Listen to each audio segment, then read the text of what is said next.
All right, folks, welcome back. It is day 15 with Duolingo Chinese. 欢迎大家好. All right, welcome. We concluded unit 7 last time. So for our Chinese recall, when we conclude a unit, we're responsible for the pinyin of the vocabulary, and then we're gonna dash in the previous units on the. So form a question. So what was the theme in the form of question? I think it was the things you do, like things you can do, and they provided a few adjectives, sort of. They're kind of like fleshing out the adjectives and providing locations and whatnot. So things we can do would be, and my arm is broken. Okay, unit 7. So 去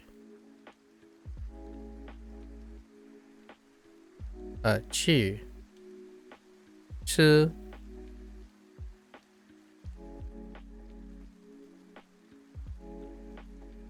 买看. So those are our abilities right now. To go somewhere, to eat, to buy, and to read, right? And we were provided with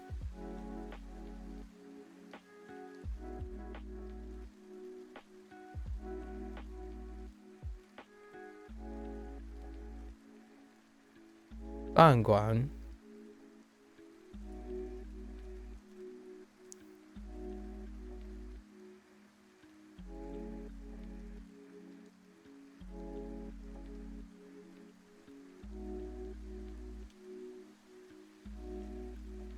Shu Dian. No, wait, Dian. It's going down. Shu, maybe it's oh no. Shu Dian. Shu Dian. Okay, we're gonna have to check that later. Shu Dian.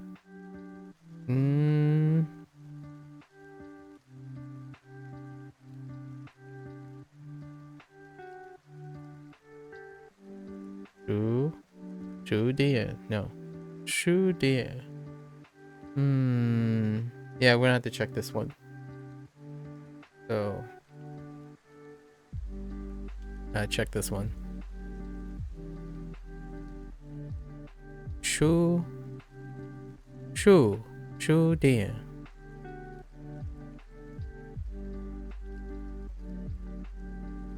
Shu Dian.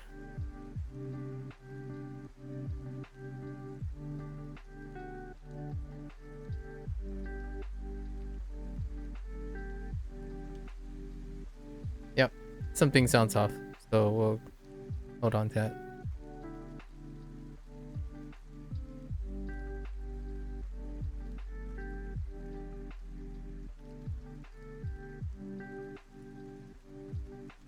Chao shi.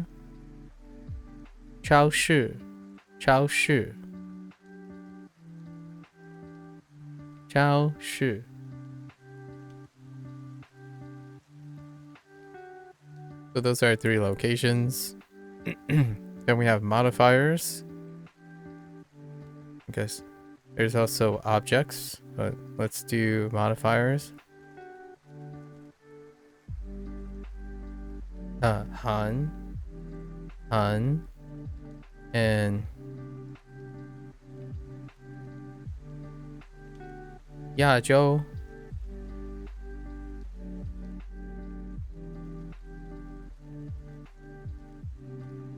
Then we have objects we can interact with. So, 吃, 书, sorry, 书. Yeah, still not sure if it's tone 1 or tone 4. 书, 书. No, 书.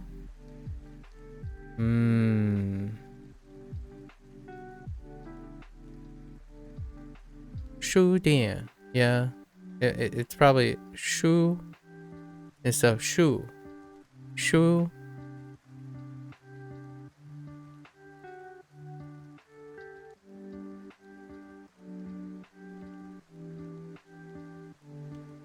零食. 零食. 零食.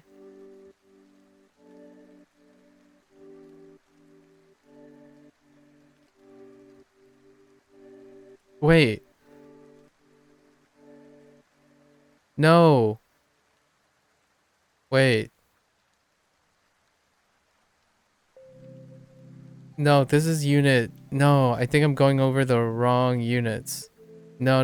This is the completely wrong unit. Wait. Wait. Hold up. This is the wrong unit. Just kidding. Because I know all these. No. This is the completely wrong unit. I totally spaced out yesterday. Unit 7 is the completely. Oh no. Yeah. That was unit 6. Because I know all the Hanzi in my head. Unit 7 is ordering. So I really screwed up. Holy heck.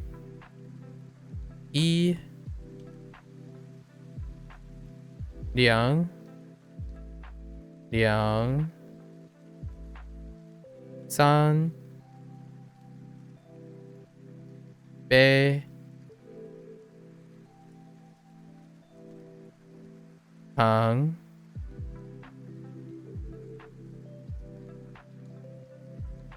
Yeah, not even close. That was the completely wrong unit. Tongue. We're ordering things.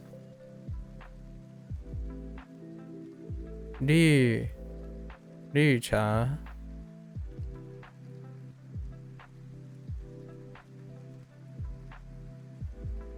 加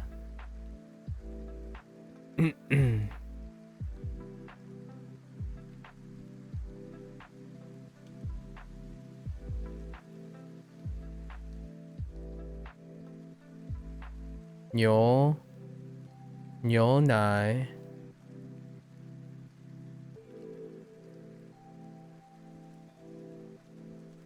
奶茶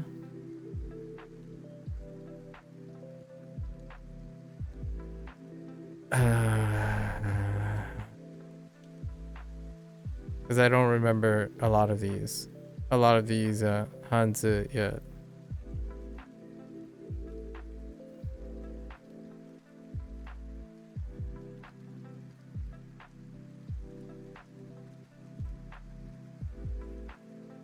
So ma as like a question former. Ma.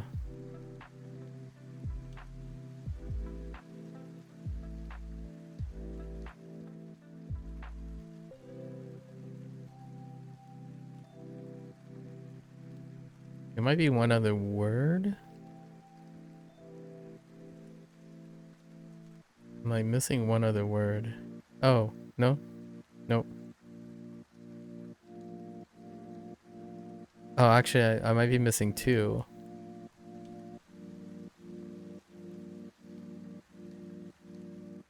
So, it's probably a pair. What could it be? Oh, no, it's not.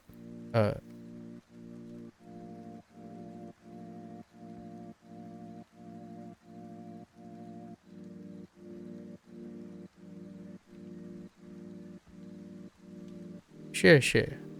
Right? Share.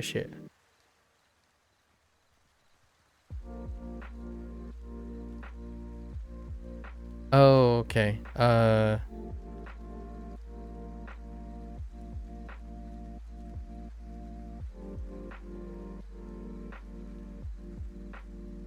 Ooh, 不可以. You're welcome. Those are the vocabulary words for Unit 6. Unit 7. Then Unit 6 are these vocabularies. Because in my head, I know all the Hanzi, which we'll do now. That was a bit awkward, my bad.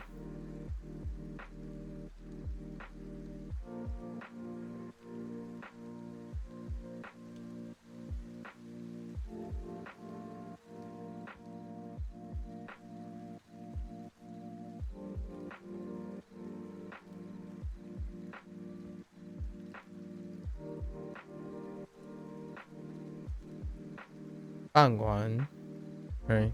Bangguan.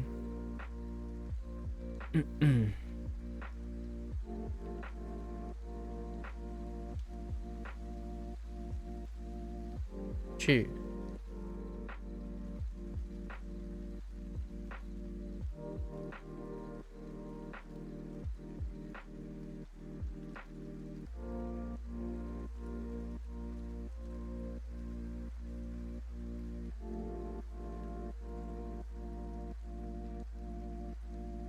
书店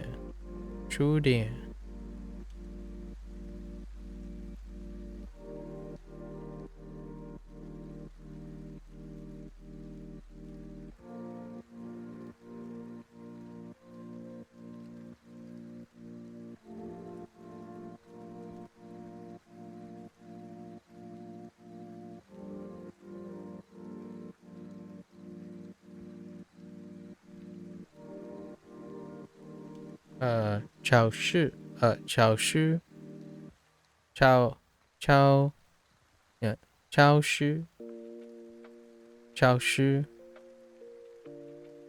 超市超市 sorry 超市 I was doing 1 and 1 as opposed to 1 and 4 超市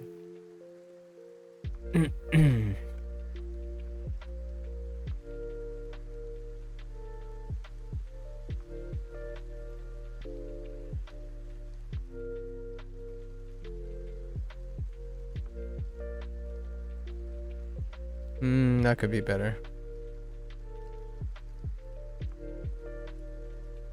吃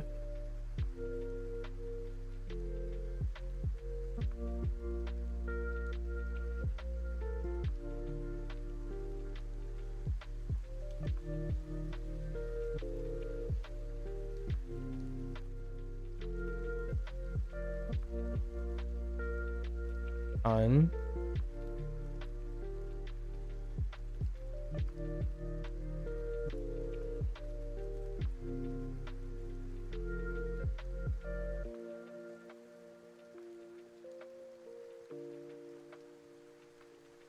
长长 it repeats two of these characters.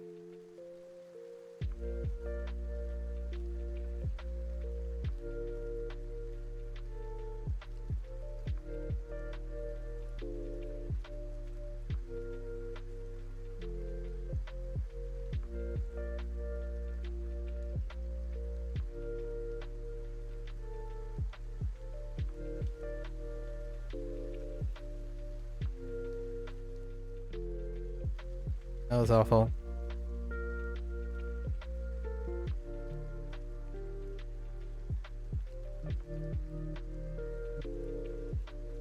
Yeah, Joel.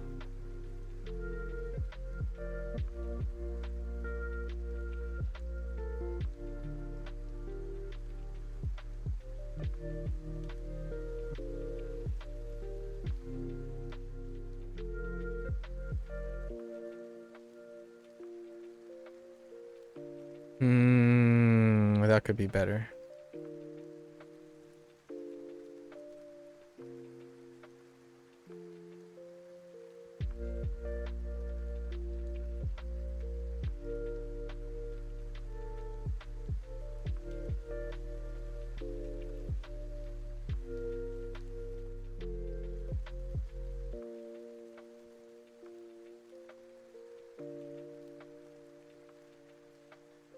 零食 吃 yeah 零食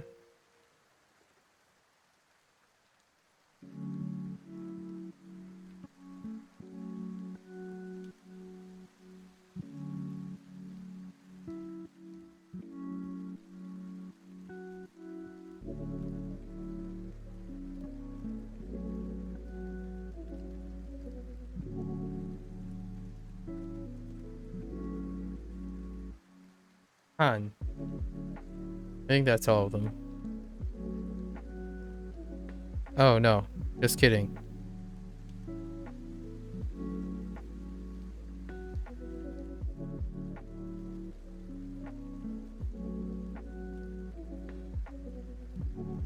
My. Now that's all of them. Let's see. 1, 2, 3, 4, 5, 6, 7, 8, 9, 10, 11, 12, 13, 14, 15. Yes. That's all of them. So these are unit 6. So so restaurant, to go, bookstore, supermarket, eat, Korean, Changchang frequently, or Buchang infrequently. If you want to negate. Mai to buy. Yazhou Asian. 零食 零食 snacks, and kan to read. Alright, so now we hop right back in to our new unit. I want to double check shu. Is it shu or is it not? I often get that incorrect. Oh, okay, it is. It's tone 1. So shu. Alright. And then we're responsible for these tomorrow. So our new one that we wrote in pinyin. Did we get most of them? So 1, 2, 3. 1, 2, 3 cup. 1, 2, 3 cup.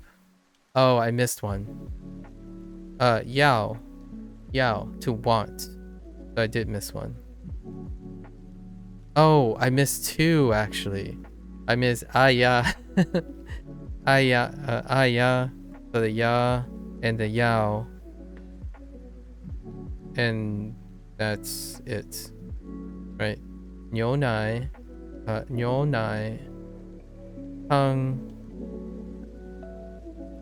Let's write it. So e like e by 一杯 sorry 一杯3杯 right 糖药牛奶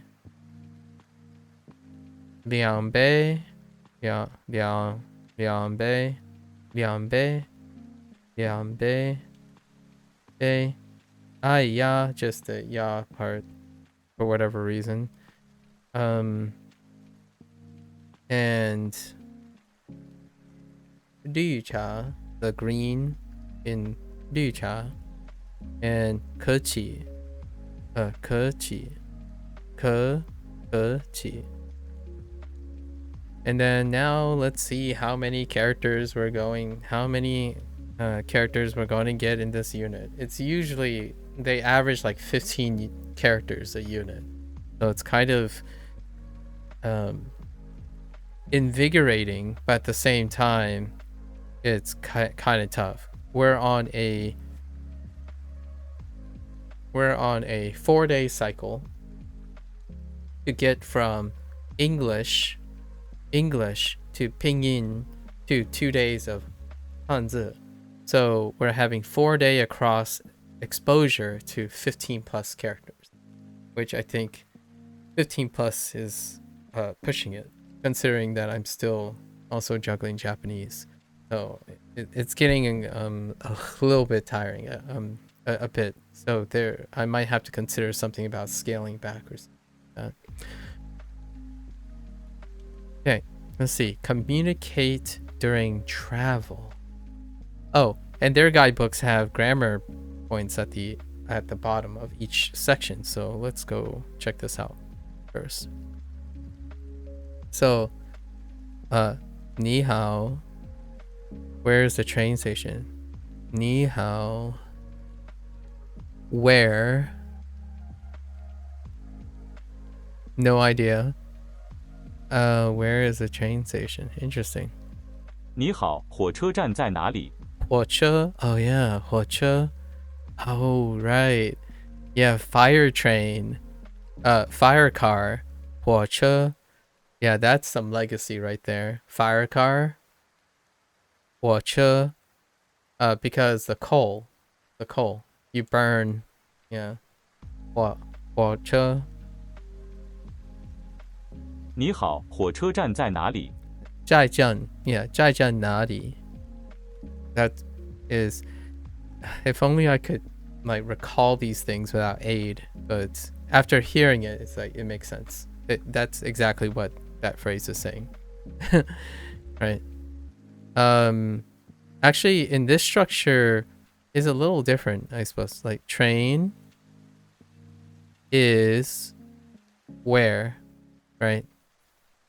Is what the structure is. Train is where, as opposed to where is the train, right? Nadi. Okay. What else we got? 火车在火车站在这里。这里。这里 okay. 在这里. In this case, train state. 火车站在这里。火车. Oh, sorry, that's station. I'm thinking of something else. Station, sorry. Wait, actually. 火车站在这里。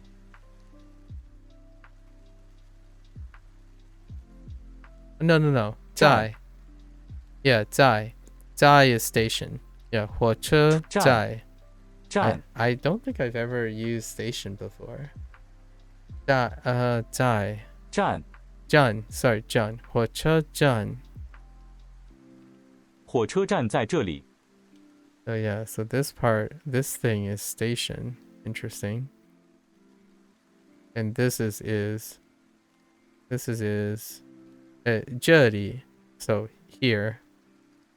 D is D is kind of like what do you got it, like the so the sodo, like the koso ado kind of thing, where you modify D as in location. So it has some like parallelisms with the kodo aso, koso ado way of saying here, where, there, and over there, which we'll probably encounter soon enough.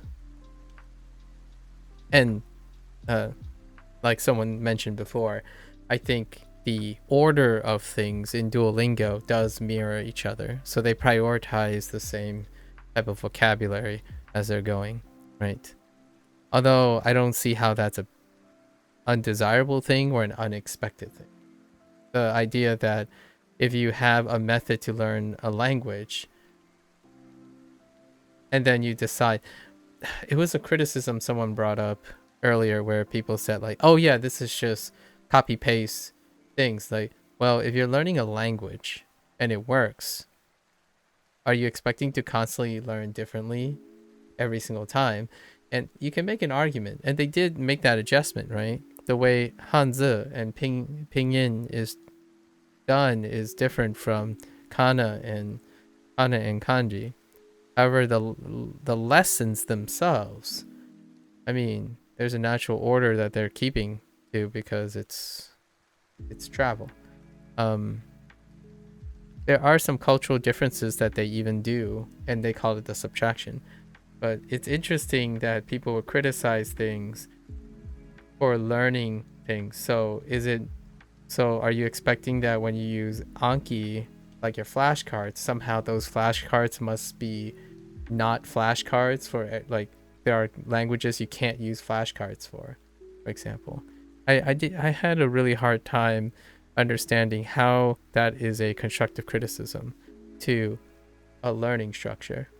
Kind of like hey, when you go into class, your math class, if your math class has an effective learning strategy, you can't apply that learning strategy to a literature class, and so on and so forth. So classes should not be copy paste, right? Weird.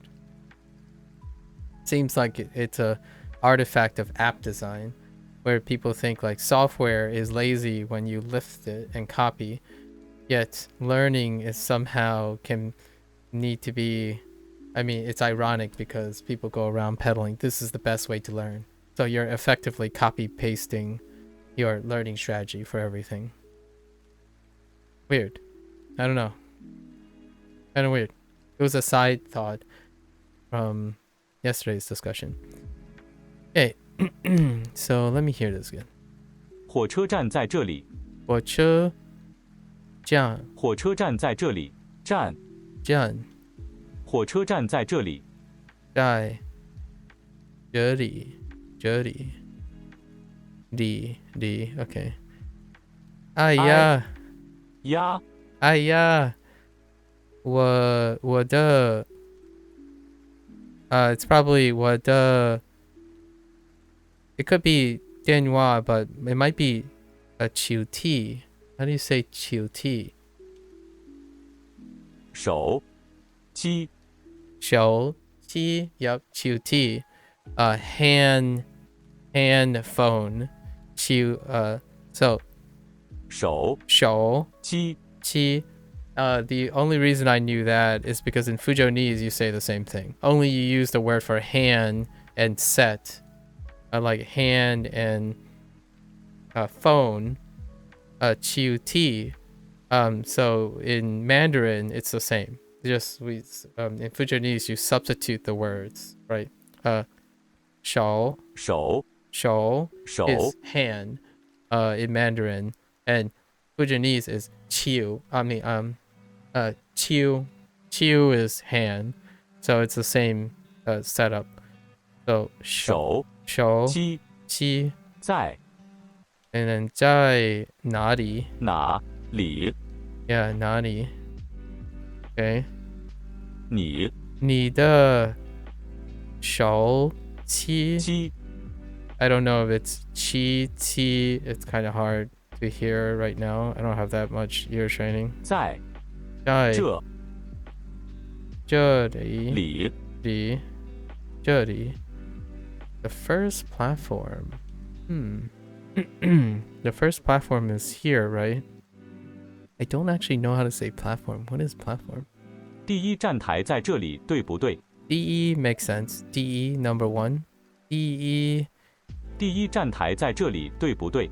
oh 台 okay, so 站台 so number one this is still station platform. Kind of sounds like I get it. It kind of sounds like sign, and I get it. Or board, like a pie, like a plate or a plate, which kind of makes sense. The platform. 在and then 里 yeah 对不对 okay 对 how you say number 第一第一站排台 yeah 排在 okay so 在 I don't have yet, right? Yeah, no 在在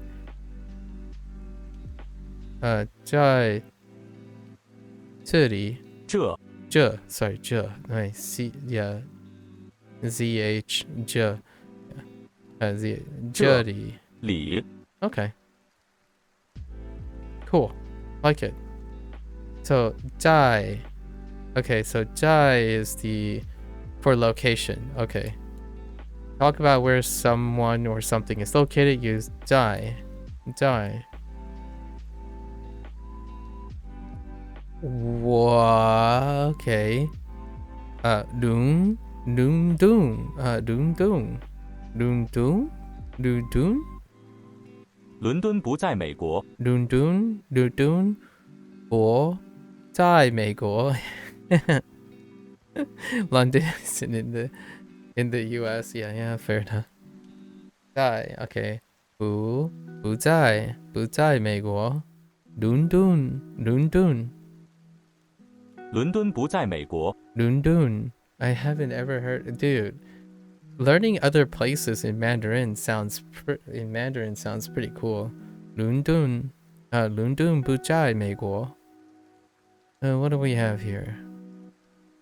Which is in the same order. London isn't in the USA. Same order, right? 他们在学校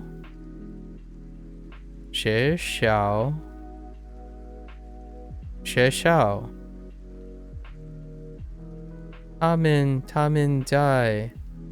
们在学校他们在学校。学校 yeah 学校 at school 学校 they are right 他们 makes sense. We actually got this early as well, this character early, so we already practiced this character. Men, it looks like this, right? Okay, and what do we got? 在 can also be used after certain verbs to tell where the action is taking place. Yeah, that makes sense. Yeah. It's kind of like de, right? De. And it's kind of like the combination of de and ni for now. I don't actually know any other things outside of this. My basic understanding right now, I don't have a replacement for this. So oftentimes it's de and ni for either. So 学生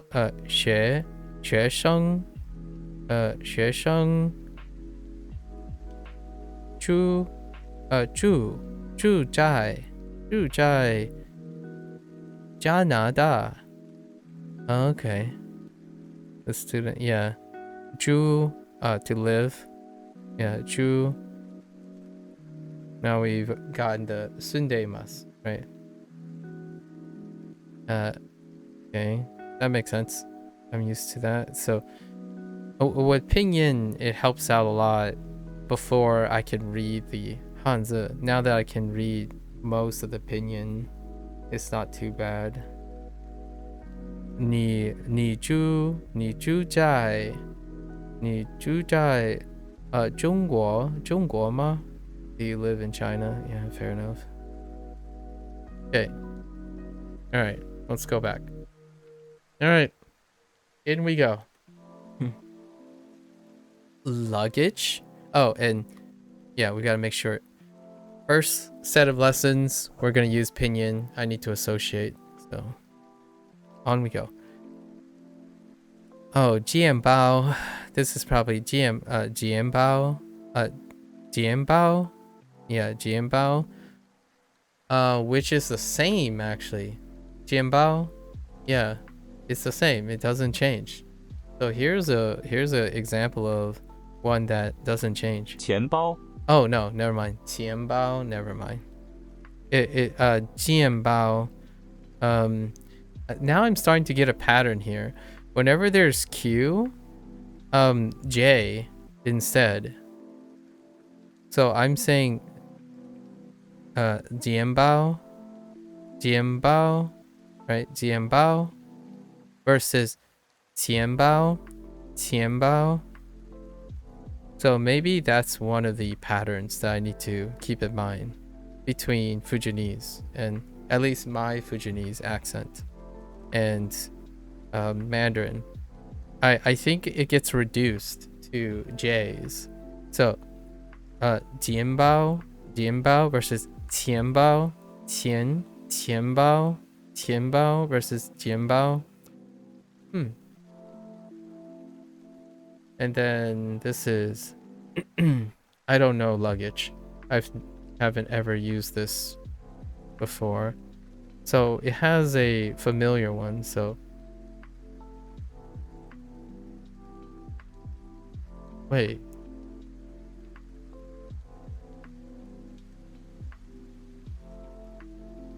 We have this already, but it's Lu Xing. Okay, Xing, right? We had Lu Xing. Yeah, Lu Xing for traveling. But now we have Xing Li. Xing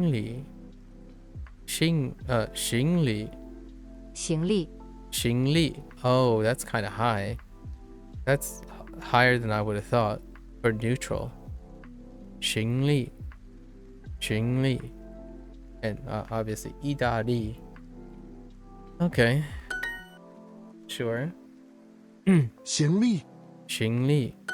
行李 Okay, sure. Luggage. 钱包、钱包。钱包、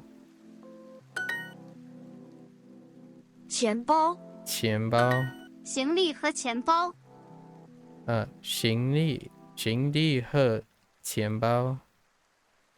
Okay. A wallet and my luggage. No, just and luggage. What? Oh, I went. Oh, son of a. Order matters. I don't. 我的钱包在这里。在这里. Okay, so 这 right? 这 still works. We got 这 在. We saw 在 and then 离. Okay, 离. All right, 离. So 我的钱包在这里. Right. Sure. My wallet is here. Okay. 钱包 I think doing lots of the cues like 切 it kind of reminds me of ta in Japanese, and it's getting like my tongue moving a little bit, which is kind of nice. My tongue seems to stay flat on the lower end a lot of times. You just don't touch the top of your teeth, you know? Your top row of teeth. 钱包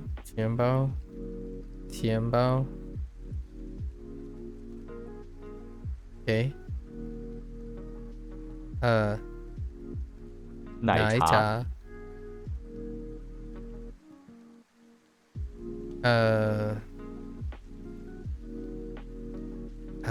man. 这里 yeah 这里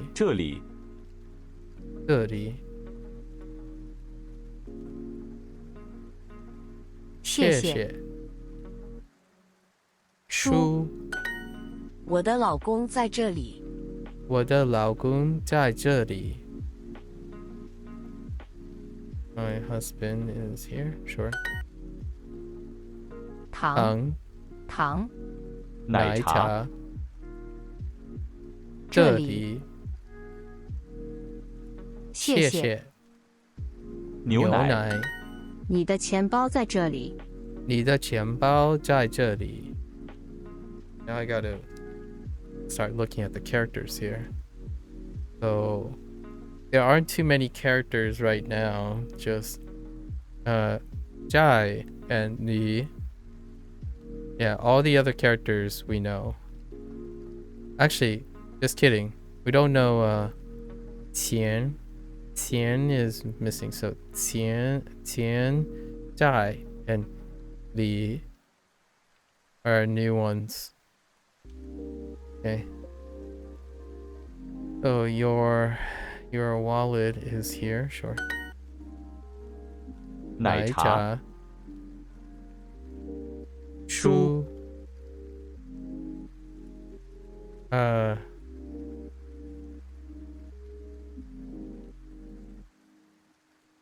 行李行李糖冰行李行李行李行李我的钱包我的钱包哎我的钱包我的行李在这里。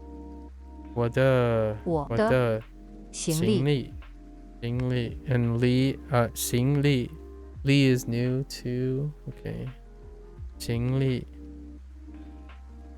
在这里。这里，在等一在这里，在这里。Yeah, 在这里。Okay, 在这里。我的行李。我的行李。My luggage. 我的行李。你的行李在这里。你的行李在这里。在这里。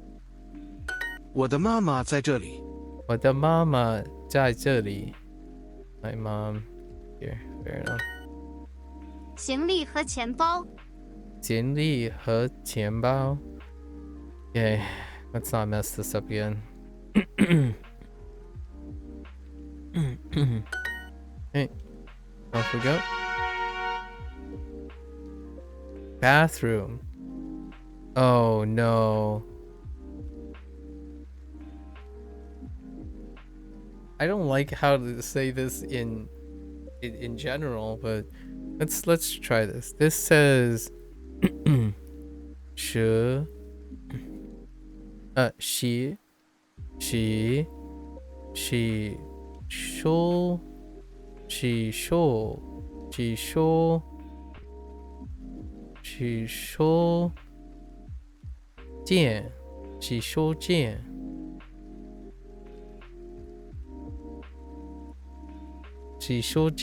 洗手间洗手间洗手间。洗手洗手间洗手间洗手间。洗手间。洗手间洗手间 I don't know if I've yeah no not even close 洗手间洗手间洗手间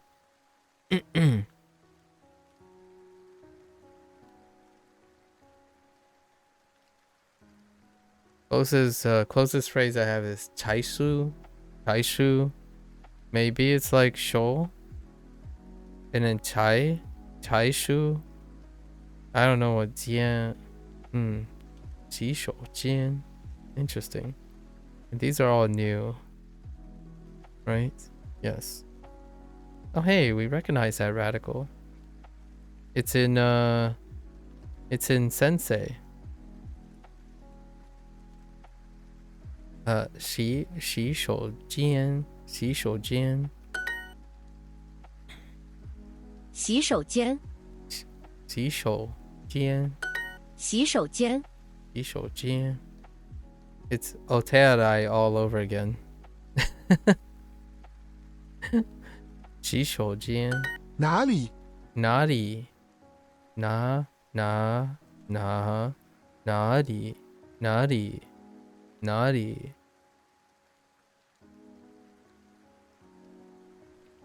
Yep, those are definitely new.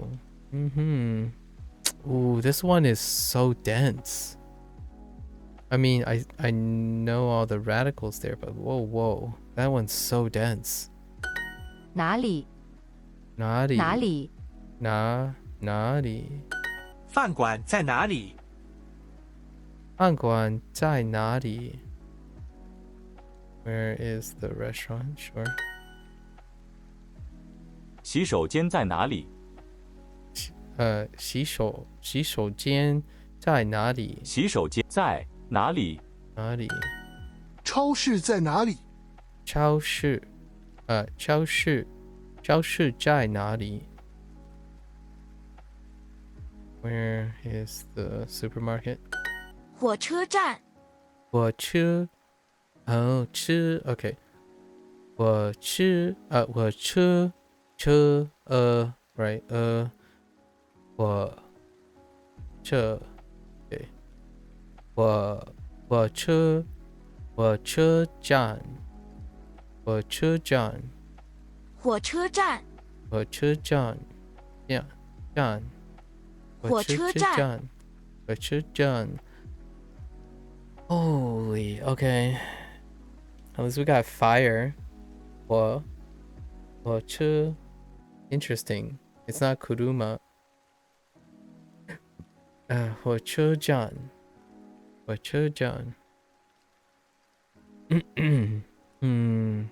Train station.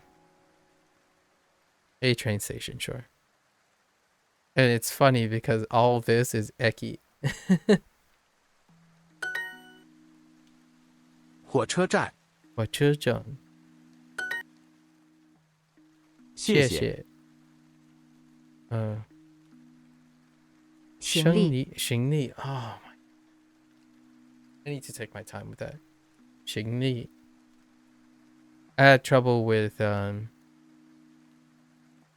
旅行 before. So I'm using 旅行 to prime 行李 so until it becomes a little bit more second hand. 行李 okay, 行李书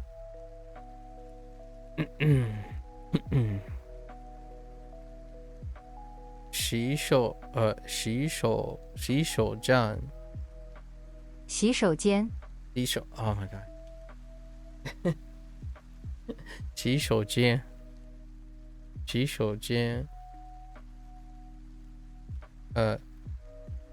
零食你好，火车站在哪里？你好，火车站哪里？火车站在哪里？在哪里？火车站在哪里？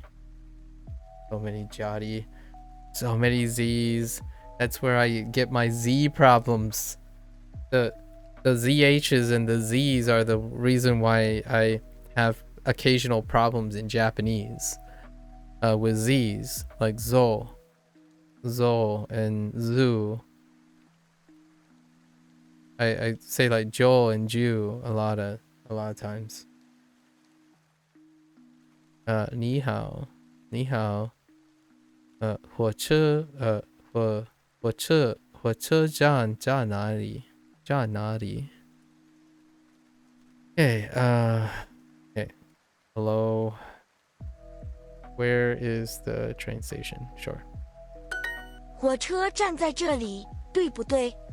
火车站在火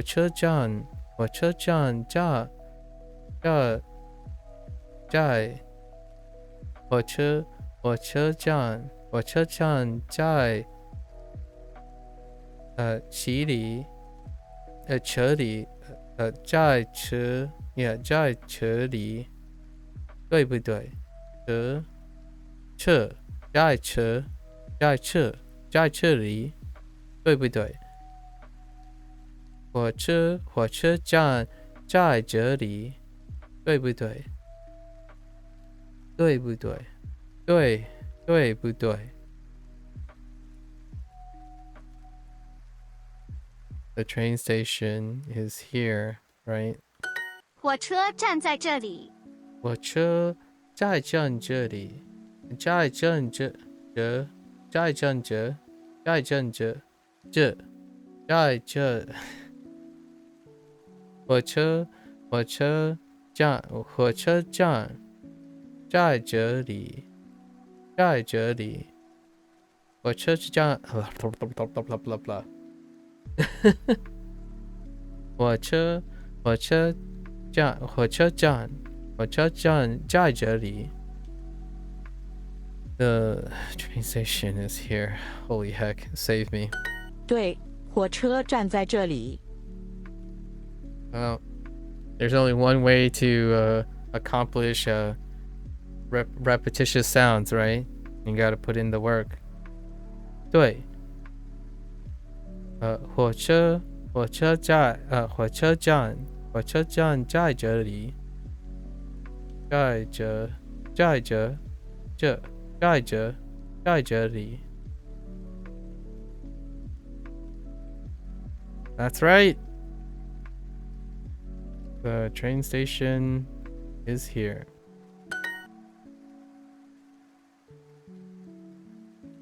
Okay.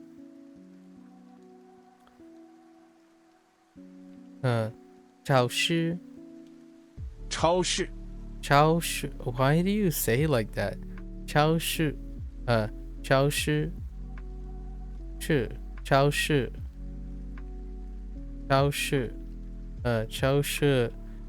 火车站火车站火车站火车站 Oh no, how did this work?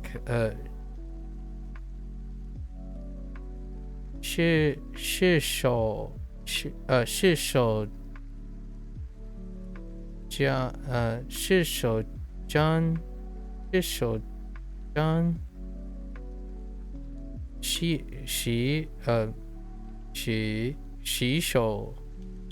洗手间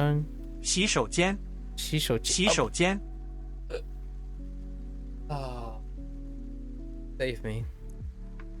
洗手间 OK 洗手间给鸡啊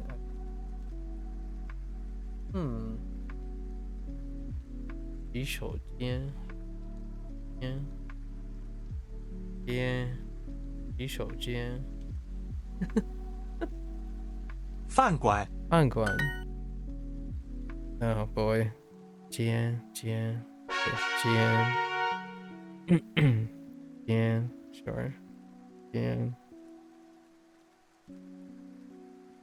洗手 手 same 手手机手机手机手机手机手机手机手机行李手机行李手机okay 车票 ticket Yep, that is definitely ticket 车票 Yep 车票 What is that density? Oh wait, I see. Okay. The top part, the radical is familiar. The bottom one is... I can guess it. Yeah. It's probably like... Okay, yeah, that's fine. 车票 车票 car like car paper or piece of paper in my opinion, but it's not really paper, but it's ticket. It's actually specifically talking about a car ticket though. You can have other tickets. So 票 I'm guessing we're gonna have 票 in other ways probably. 车票车票手机手机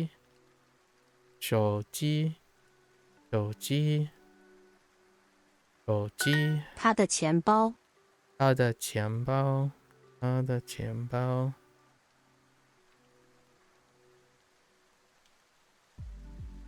That kind of looks like a nightmarish. Oh no, actually not.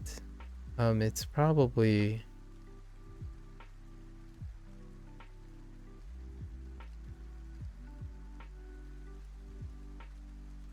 something like that. I mean, are they gonna do the thing where you do this, that, this, and that? Probably. That's probably what it is.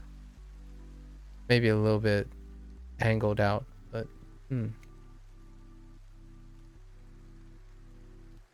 他的钱包，他的钱包。This is her wallet. Whoops.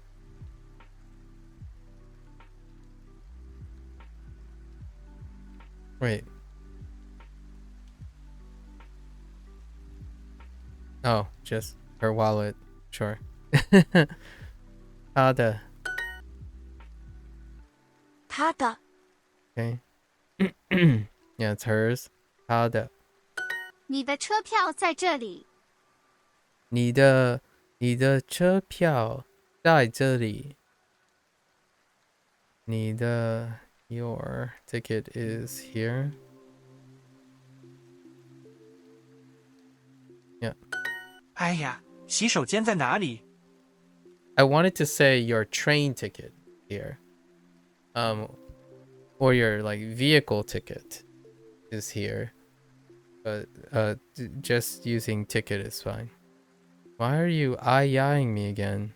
Why is this different now? 呀， Aya. It's still aya. Oh, 哎， we're probably getting I now because I Yeah. was missing. That's probably why it's highlighted. We're probably getting the other character. I. Let me try this.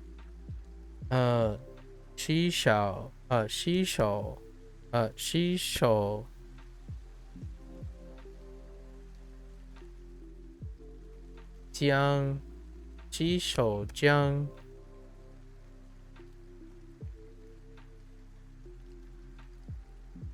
What can I use as a reference? I can use 书店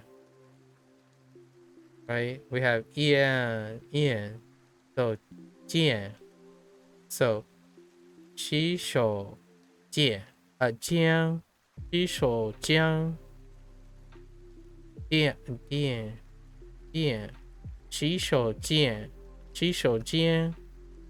probably 洗手间 so we're gonna use a bookstore's ending finale to prime this until it becomes second nature. So it's about 洗手间在哪里 哎呀，洗手间在哪里？ Okay, yeah. So we're going to use what we already know. The only really useful one that I have IAN is bookstore. Even though bookstore is tone 4, tones are not a problem. So from moving forward, I'm probably going to do it that way, where I will pick up an initial or final from a previous word and then just change the tone. Changing the tone is not the problem, right? So, 书 like 书店, right? 书店. So if I wanted it to be tone 1, it's 店, and then I changed the initial into j. So 间, so 洗手间, right? 洗手间. Okay, lots of extra steps. It's okay. It's okay. We're gonna get there. We are gonna get there. Where is the... Why is train station and station set? What the... Wait. It's fine. We're talking about the bathroom though. 他的冰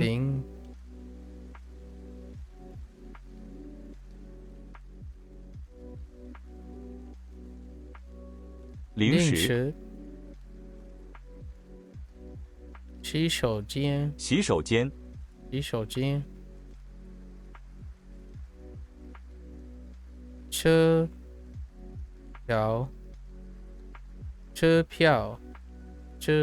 票哎呀，我的手机在哪里？我的手机在哪里？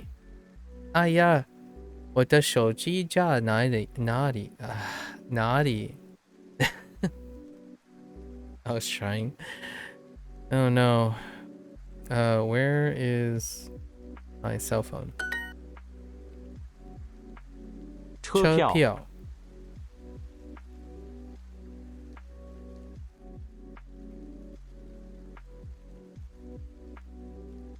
行李，no， 行李行李 no 行李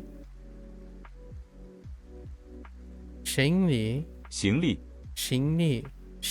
oh it's kind of okay 行李零食他的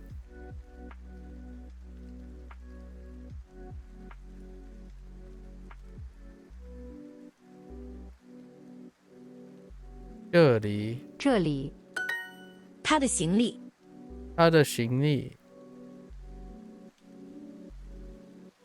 哎呀，我的车票在哪里？哎哎呀，呀我的车票在哪里？哪里？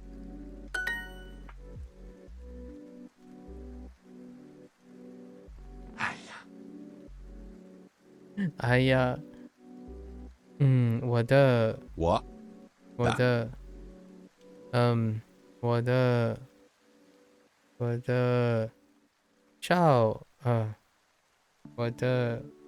照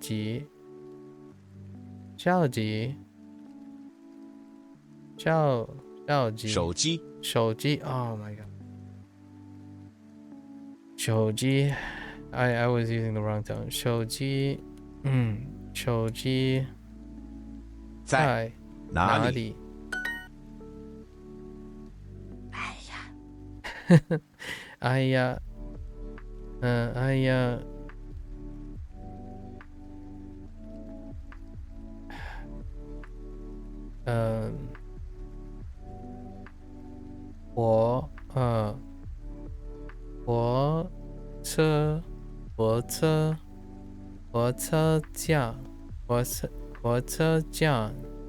火车站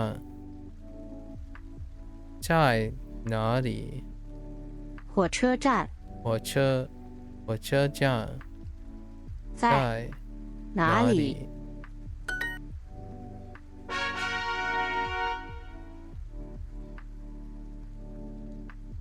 火车火车 which makes sense. We know. 火车，火车火车站站 Okay, right. We know. 第二站台 DR. Okay, number 2. 站台 Okay, 站台 DR 站台 Platform number 2. Or second platform, sure. The second platform is fine. DR. It's really saying number 2 platform though. Or number 2 train platform. Or station platform. Number 2 station platform. DR 站台 DR 站台 Oh man. D. Okay. D. R. We didn't get R yet. Like, we were counting cups, and they used liang. R. 站台 Okay. 哎呀，这不是第二站台。哎哎呀，呀，这不是不是第二第二站台站台站台第二站台在哪里？第二站台在哪里？Where is second platform? 第一站台，第一站台 Okay. The first platform. Okay. 这这里里 We're gonna get very used to "j" very soon. I like that there's a lot of uhs, because uhs is, it's been so long since I've been using reading and making the sound. After Japanese spent like pretty much so long getting rid of like restricting myself from accidentally doing uhs. 这里 Okay. 牛奶奶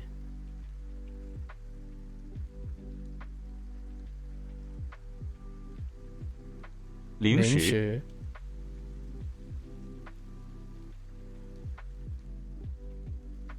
车票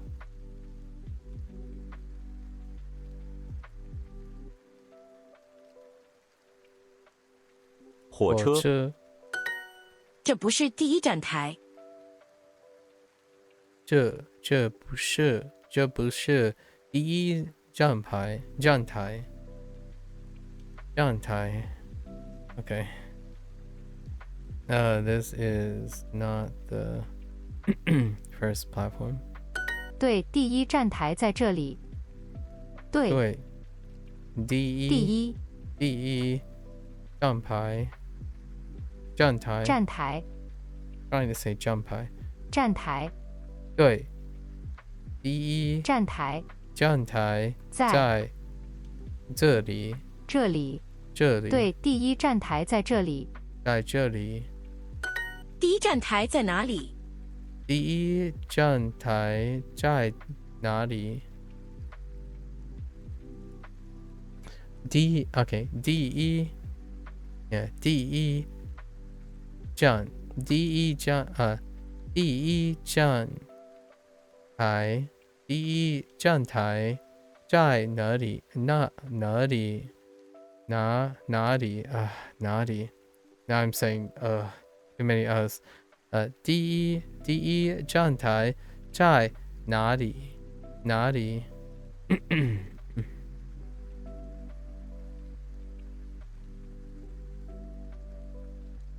这是第二站台。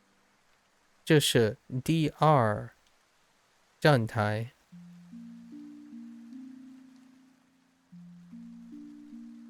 第一站台在这里。第一站台在这里。OK。火车火车第二站台在这里，对不对？第二站台在这里，对不对？ Okay. The second platform is here, right? Whoops.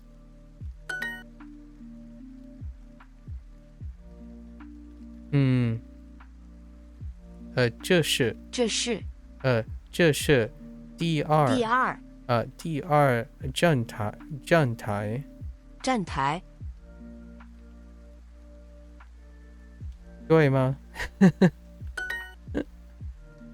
？Okay, 对第一站台在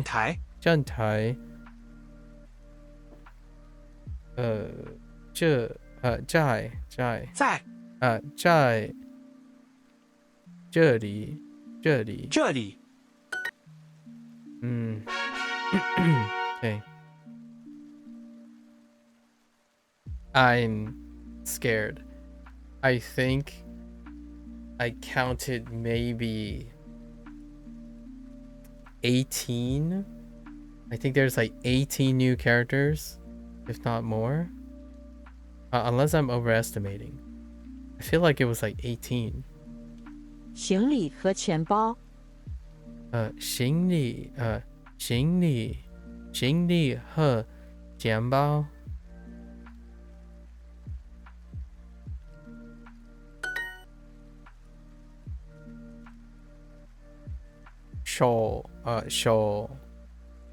手机手机手机、手机手机和钱包。I put it, that was a fourth tone. 手机手机手机手机和钱包钱包钱包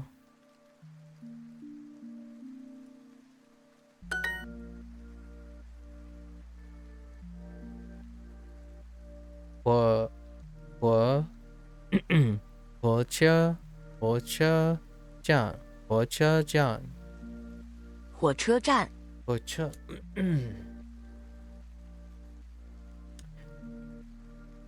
I keep saying chia because that's how you say in Fujianese. So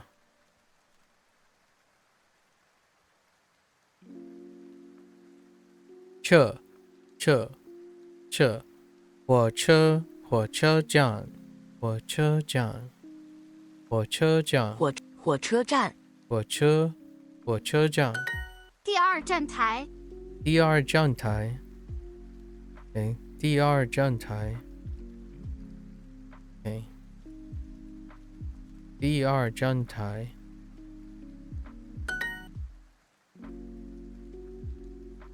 车票车票。他的钱包在这里。他的钱包在这里。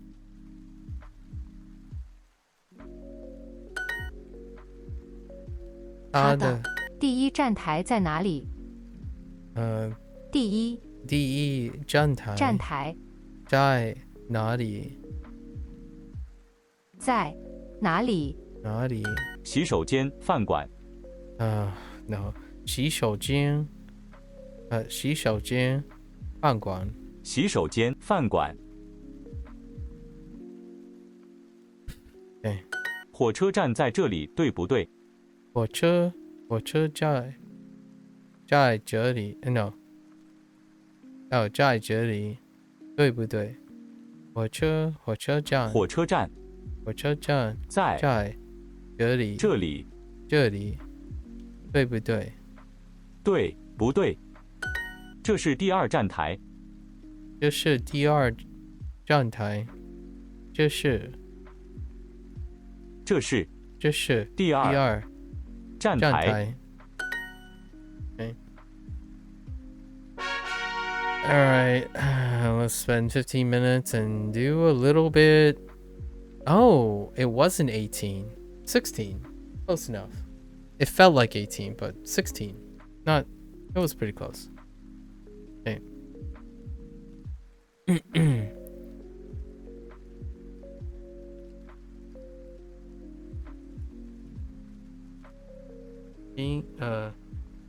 Xing Li, right? Xing Li. 行李。行李. Oh my gosh, 行李. Hello there, Mindy. Thank you. 行李. 行李。 Oh boy. Okay. 行李。 Okay. All right. 行李， Okay. 行李。 Okay. 行李。 All right. 行李。行李。行李。行李。 Okay. 行李。 All right. Why is this so curly? 行李， Now I want to curl it. Oh. And finish the stroke. 行李。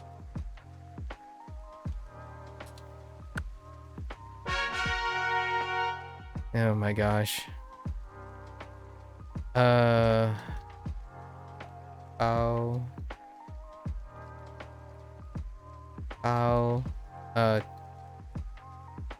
Tiền bao.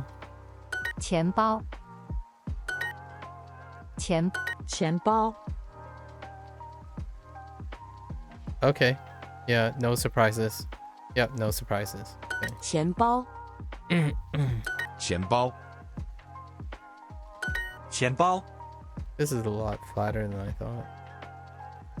钱包。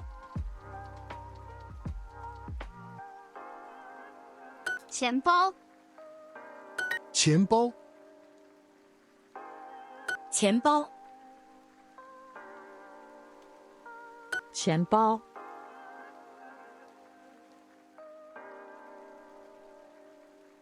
钱包，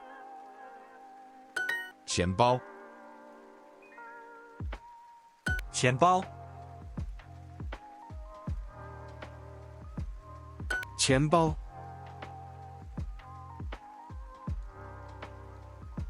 That's right here. You're right here. 钱包， It's way more angular. Okay. Try again. Right here. Right here. Okay.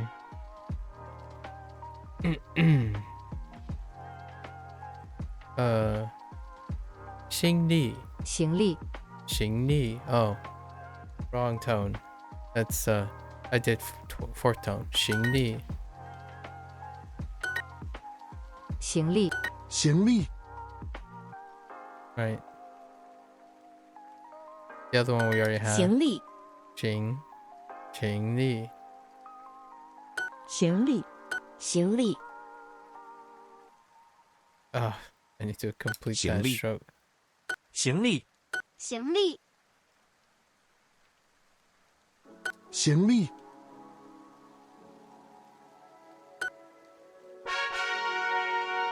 Okay.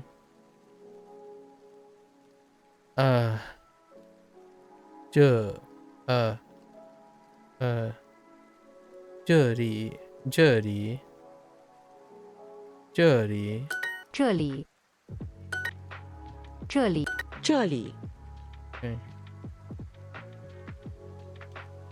这里， No surprises here as well. 这里， Might mess up 这 on 里 stroke order though. 这里， Oh no. It's not as bad when I don't see all the lines. 这里，这里， 这里，这里，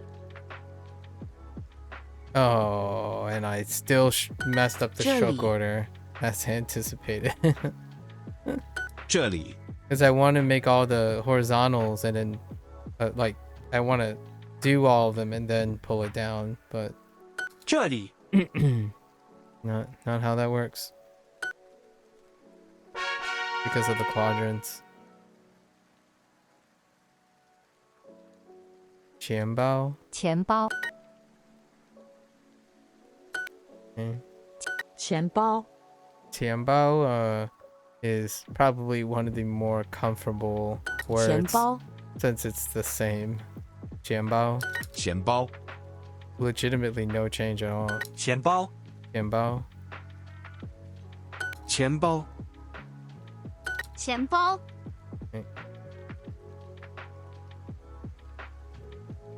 钱包， Well, slight 钱包 change. 钱包 and instead, like I mentioned, the J's, I guess. 钱包，钱包钱包，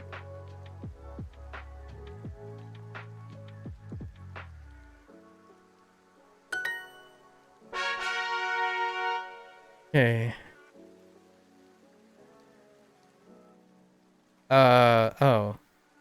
Jai. 在在在在， Okay.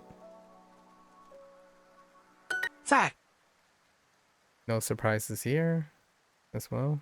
在，在，在，在，在， Okay. 在，在，在，在，在， Oh, I like the flow. I like the flow of that character. That character feels really nice. It kind of reminds me of Hidari and Migi. Hidari and Migi has the same flow in Japanese.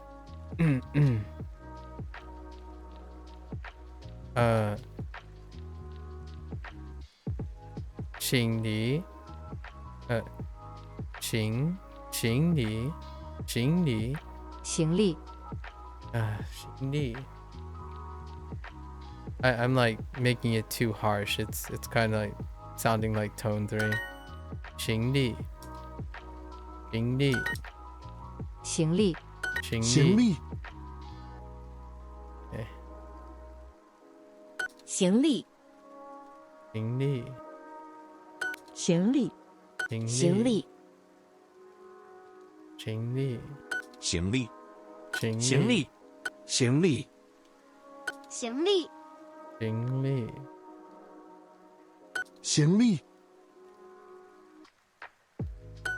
行李。哎，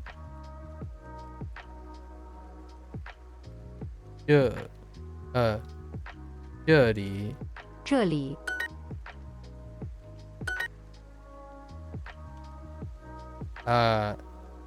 哪里？哪里？哪里？哪里？那里。 No? Oh, it's naughty. Oh my gosh. Are you serious? It's naughty. Oh, dang it. It was a guess. 这里。 Okay. 那里， Naughty. 这里。 Okay, fair enough. I thought it was naughty. Naughty as opposed to naughty. 那里。哪里？ Wait. Hold up. That's naughty. Wait. 这里。 Hold up. 那里， Oh my gosh, it's slightly different. Oh my gosh, they added a radical to the left. So I got debated. I thought it was naughty because it looks right, but there's one extra radical to the left. Dang. Well played, Duolingo. Yeah. So if you add a little box here, right? Second. 那里。 Oh, naughty instead of naughty. Wait, it also changed the D part too. Interesting. This is 钱. This 钱 means. 钱。 Oh no, money. What am I doing? I know what 钱 is. Money. 钱. What am I 钱 asking? 钱钱。 or 见? 钱. 钱。钱。钱。钱. 钱， Yeah. 钱， Okay. 钱，钱。 Okay. 钱。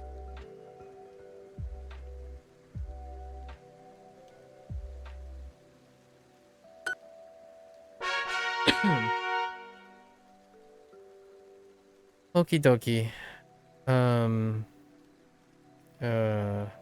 在在。在在，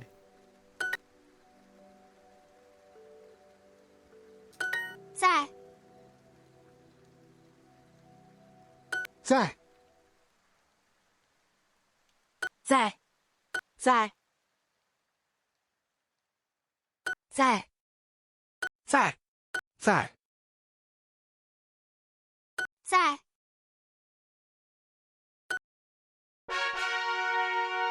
Okay.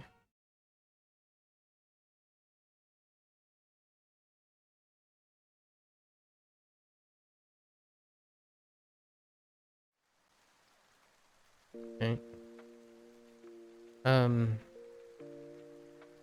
Try this again. 敬礼，行礼，行礼，行礼，行礼，行李。行李。I keep doing li too high. 行李，行行李，行李，行李，行李，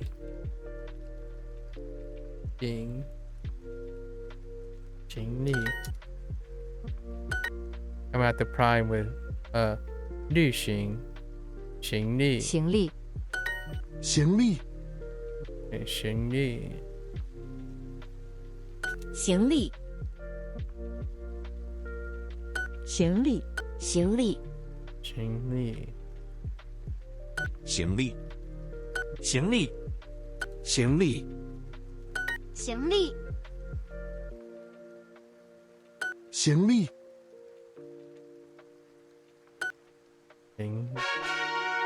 行李，行李，行李，行李。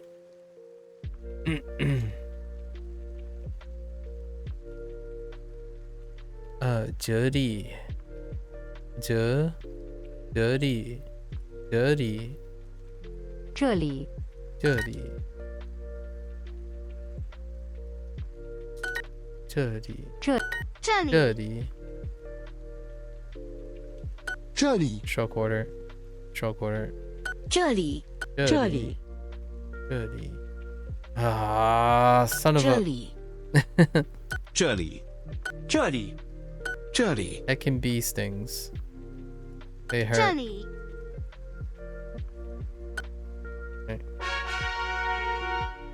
Oh, 15 minutes is 15 minutes is a very long time. 钱包，钱包，钱包，钱包。I used the wrong tone. Okay, 钱包。钱包，钱包，钱包，钱包，钱包，钱包，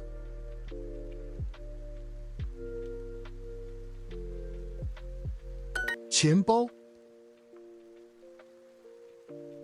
钱包，钱包，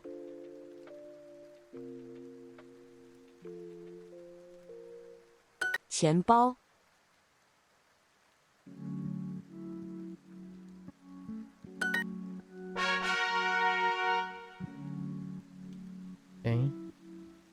在，在，在，在，在，在，在，在，在。 All right.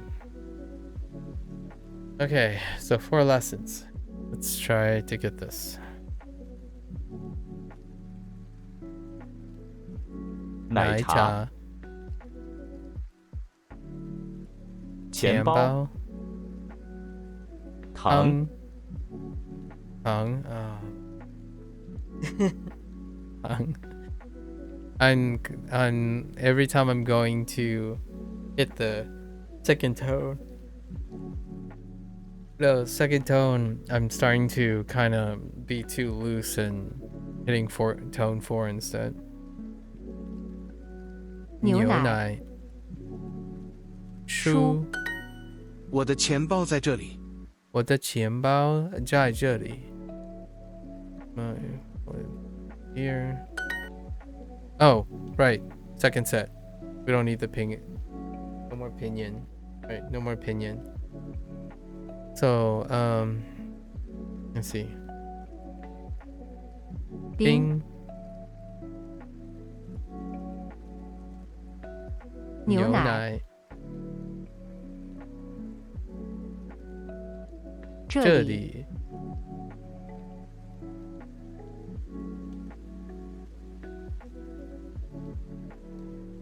零食、书、你的钱包，你的钱包、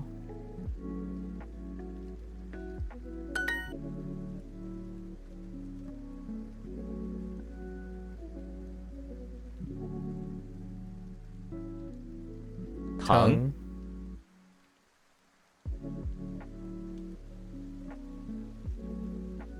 行李，行李 ，Oh my， 行李，牛奶，钱包，奶茶，我的老公在这里。我的老公在这里，在这里。行李，行李，行李，你的行李在这里。你的行李在这里。钱包，钱包，钱包，我的妈妈在这里。我的妈妈在这里。你的行李，你的行李。Let's see， 你的行李，行李，行李，我的妈妈妈妈在在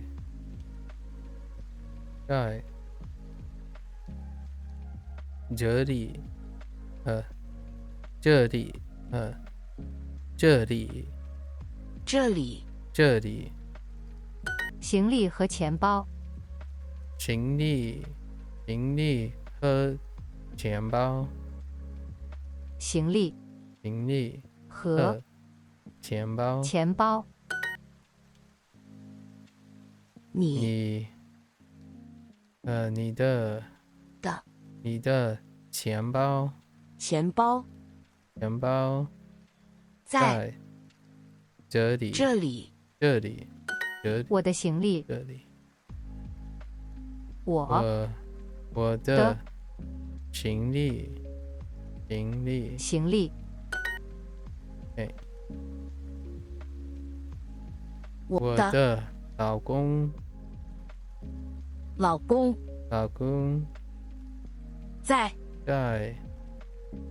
这里。这里。我的钱包钱包和这里，敬礼，行李。行李。Why does that constantly sound 行李呢？行李。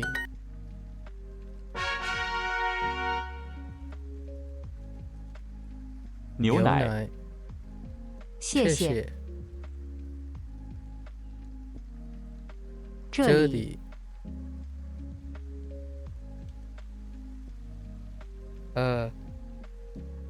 洗手间，洗手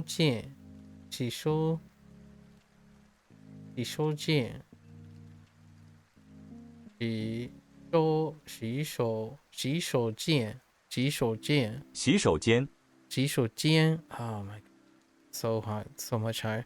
洗手间。糖，哪里？哪里？洗手间在这里。洗手间在这里。这里。这里。那这里。火车站在哪里？火车站这。火车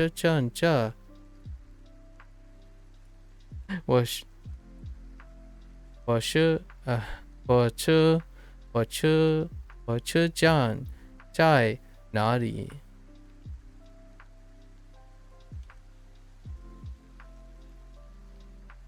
洗手间，饭馆。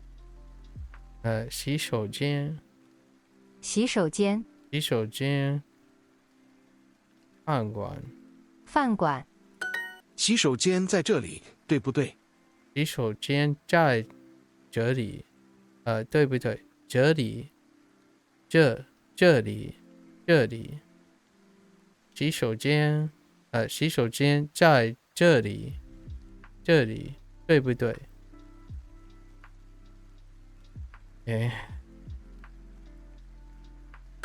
你好，火车站在哪里？你好，你好，火车站，火车站，在哪里？哪里？超市在哪里？超市在哪里？火车站在这里，对不对？火车站，在这里，对不对？不对？火车站饭馆。火车站饭馆。对，洗手间在这里。对，洗洗手间手间洗手间在这里。对，洗手间在这里。对。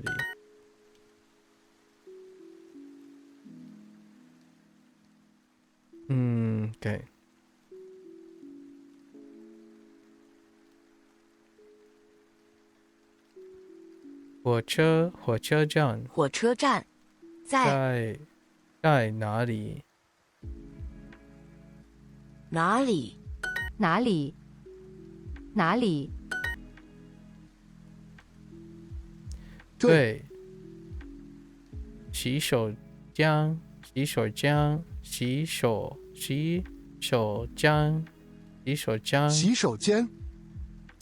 Oh my！ 洗手间在这里。洗手间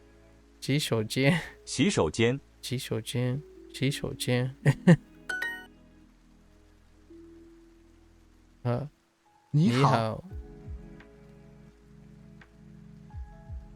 火车站。洗手间，火车站，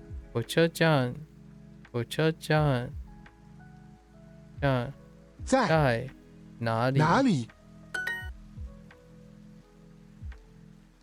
在对对，火车站。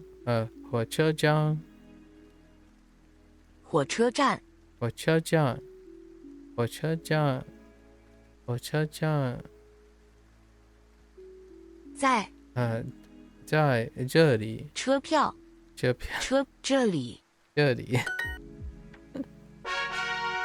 I misclicked. It's fine.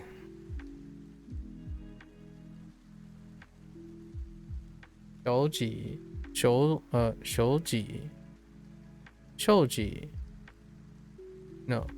机。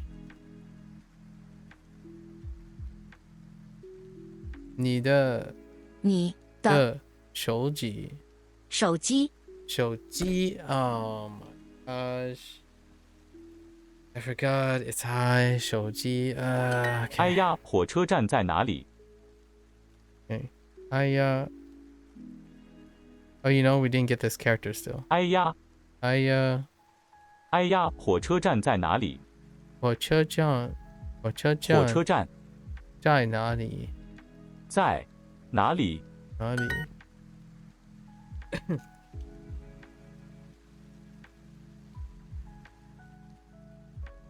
这是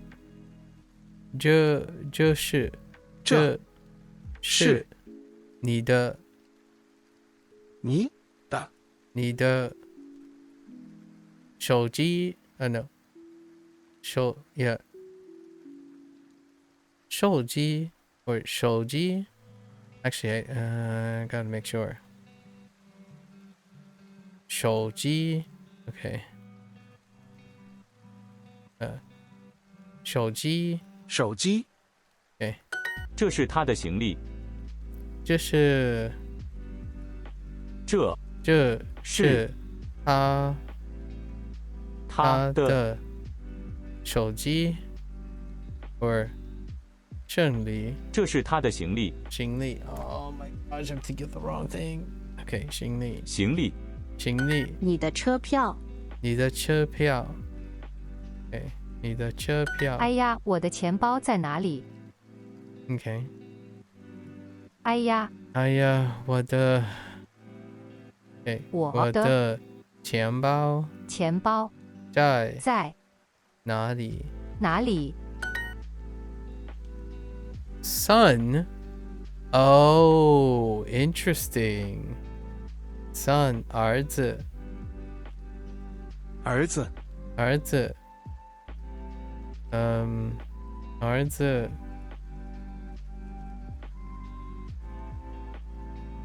我的手机在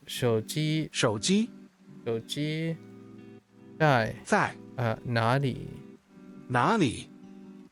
哎呀，我的行李在哪里？ Okay.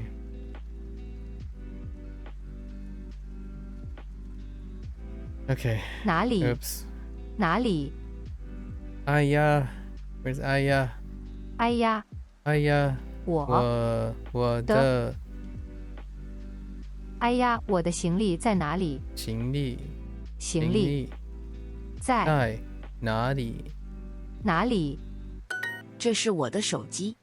这是我的手机。这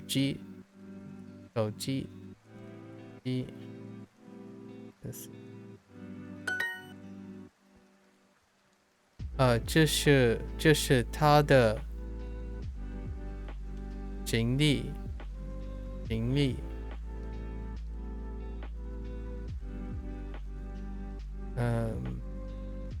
这是他的行李。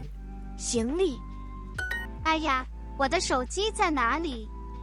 我的手机在哪里 ？Oh no, where is cell phone? 谢谢。冰。他的书。奶茶。哎呀，我的车票在哪里？哎呀，我的车票。Okay, it's fine. 哎呀，我的车票在哪里？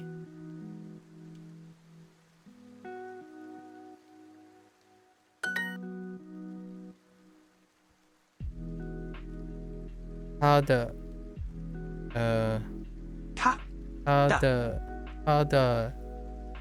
钱包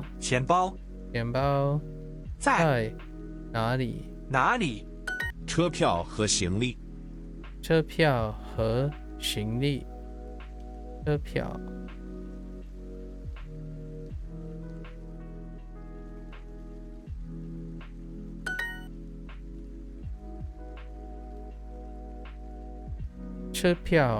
车票和行李。车票和行李。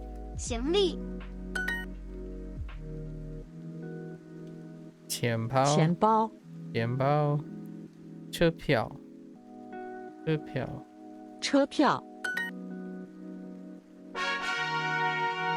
Okay, one more lesson. 第二站台在这里，对不对？ Oh yeah, okay. 第二站牌在这里，这里，对不对？Second form is here, right?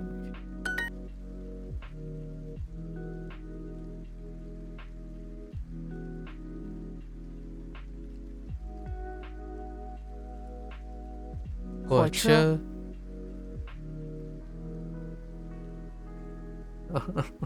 对，好的。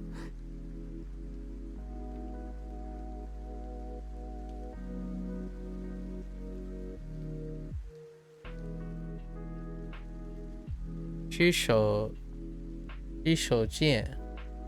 间。洗手间，洗手间，洗手洗间，手间，间 ，OK， 冰，冰，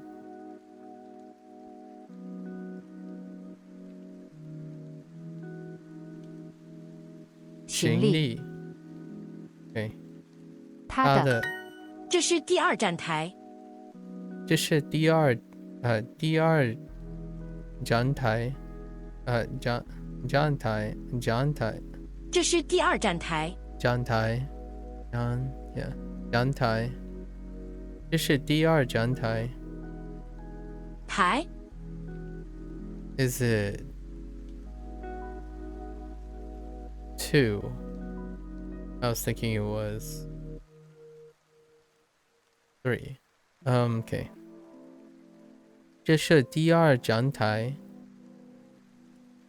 This is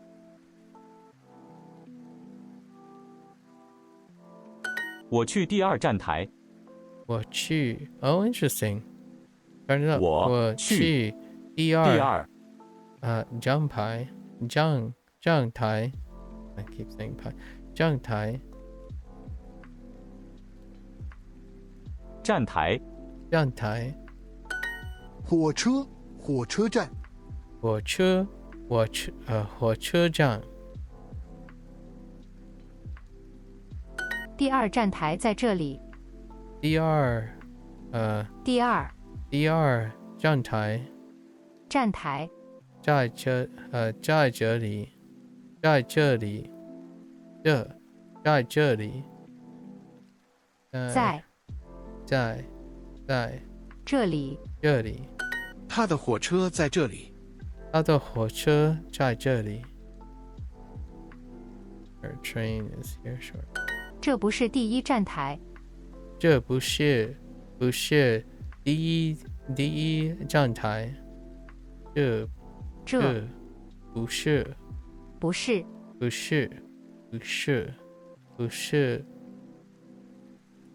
第一站台，站台。他的火车在哪里？他的火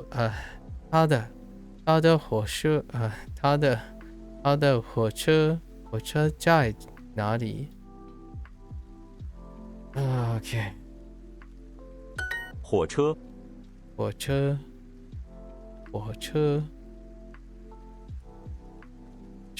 车，诶，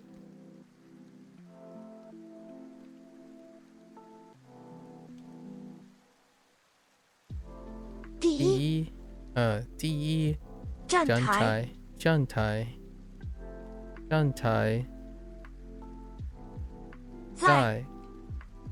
在 What？ 在这里，对不对？这是第一站台，这是第一站台，这是第一站台。站台， OK， 对，对，第一站台站台在在这里这里，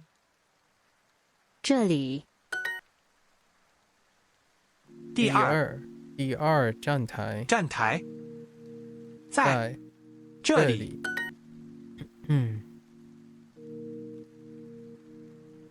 OK， 这不是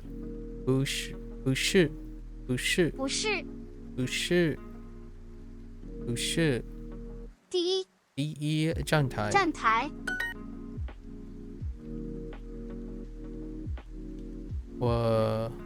我去第二站台。站台。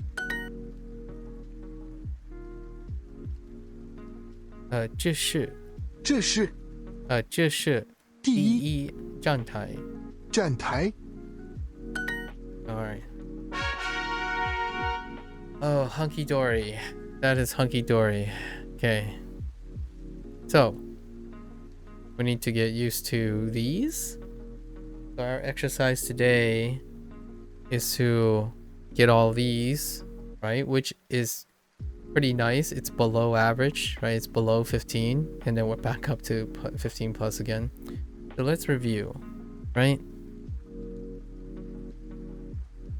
And it's a lot harder because it's only recording all the unique Hanzi, just the unique Hanzi. So I need to remember the full phrase, right? And that's really tough. Okay.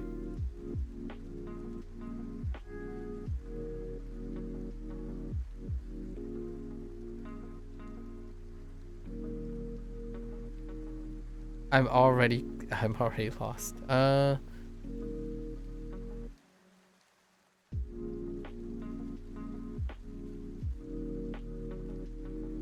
行李 right? 行李 so this is Li. 行李 行李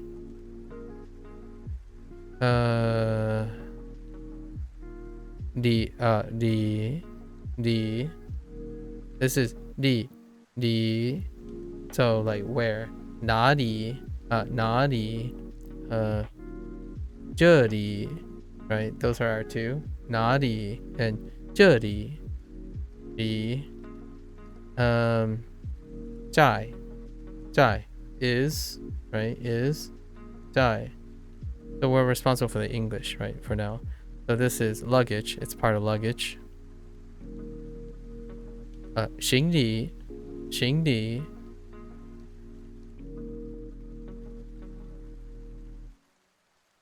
this is part of where or here. So we have 哪里 and 这里. This is 在 and this is part of 钱 钱包. I mean, this is technically money, but we didn't really learn it in the unit. But 钱包 just money bag technically, but wallet would be the money bag. Okay.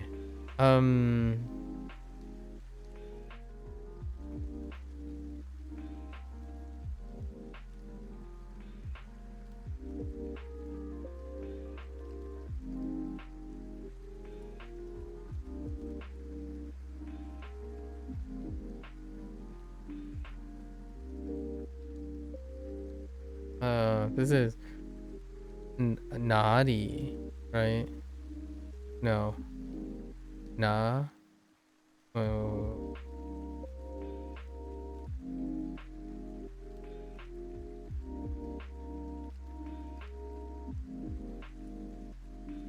yeah, 哪 part of 哪里 part of where.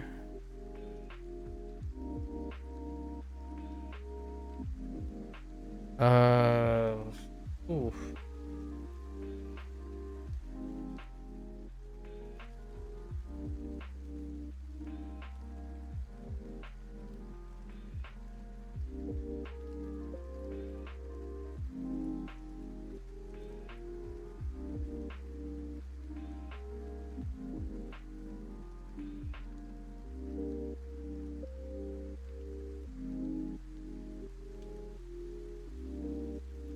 I think all three of these are connected. Yeah, these are the three for...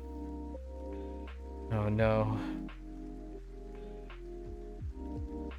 洗手浆 洗手浆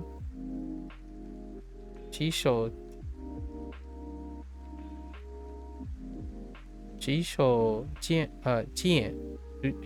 间 yeah 洗手间 or restroom 洗手间 or bathroom I guess bathroom 洗手间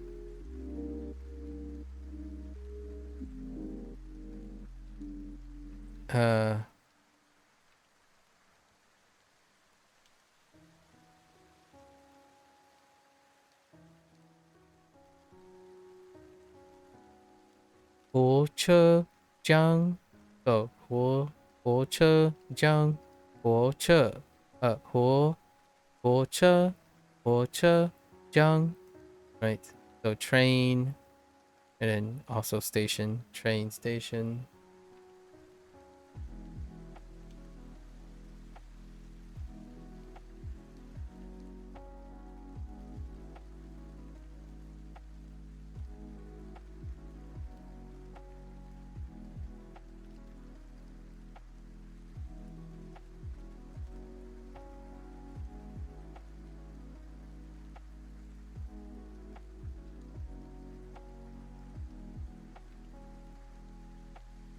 I think this one is the Yao. So like Che Yao. The ticket.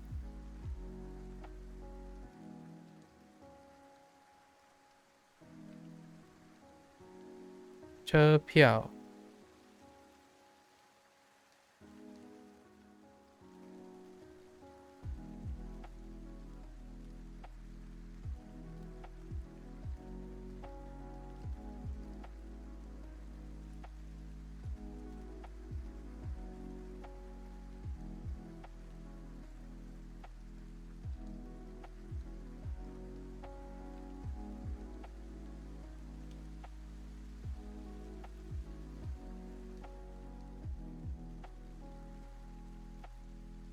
Yeah, I don't remember anymore. This is tough. Oh, this is Piao. What is this? Oh, crud. It's a G. 手记. Okay. Alright. So, this is Piao. This is cell phone. So, 手记. Actually,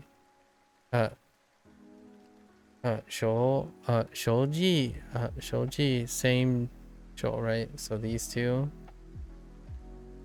Okay. 手机手洗手 yeah 洗手间 and 手机 and this is 票 these two 车票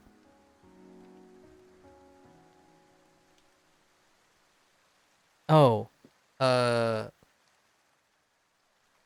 D yeah D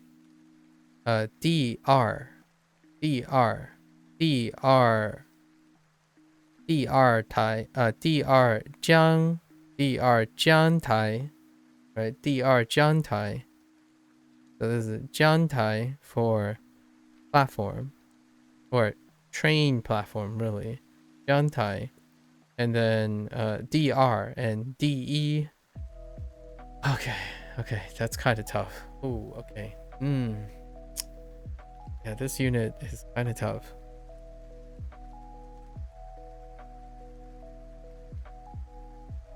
Okay. Alright, so let's try to get these into our memory for tomorrow.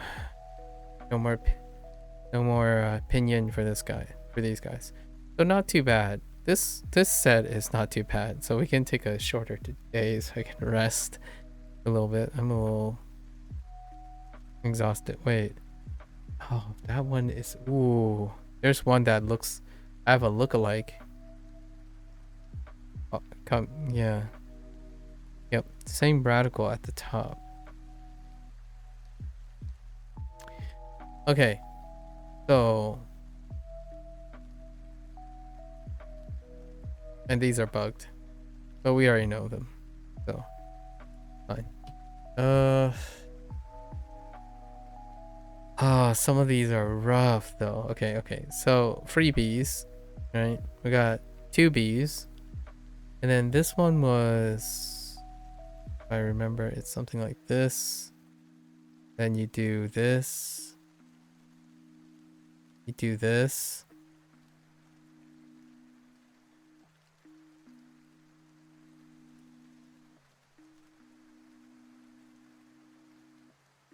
And it's like this. Those are actually two separate strokes, right? And then like that. Right. That's tongue, tongue, tongue, tongue, yeah, tongue. And then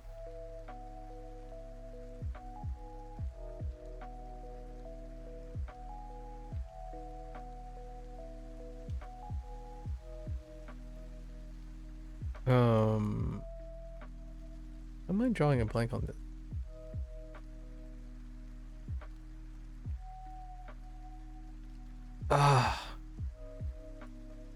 Why? Oh, right. Oops. It's bay, right?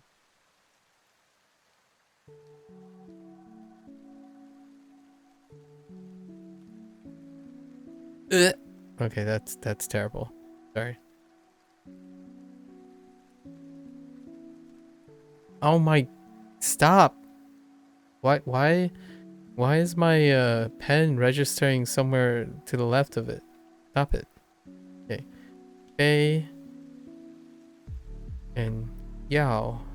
Yao we know in advance already, so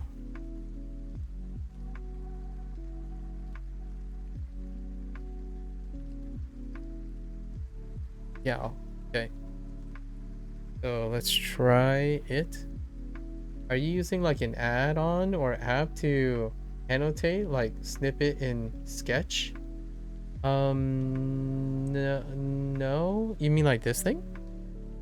No, I'm not. Or do you mean this writing thing that I'm using? This is an extension on top of Chrome. I use it to write. I don't really save anything or annotate.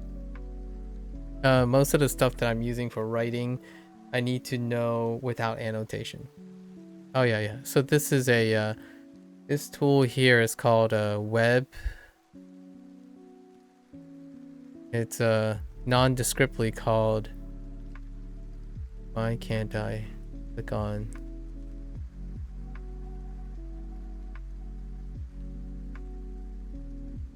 Doesn't work. It's called Web Paint Tool, and it's an extension for Chrome. There isn't, but this doesn't support others. So, if you're on Chrome, then it works. All right. No worries. No worries. Oh, you use Chrome? Okay. I wanted to make sure because the last time maybe 2 or 3 people asked, they weren't using Chrome. And it's understandable because Chrome, you know, there are things about Chrome that not everyone likes. Like the resources it requires. So let's see. E. Sang.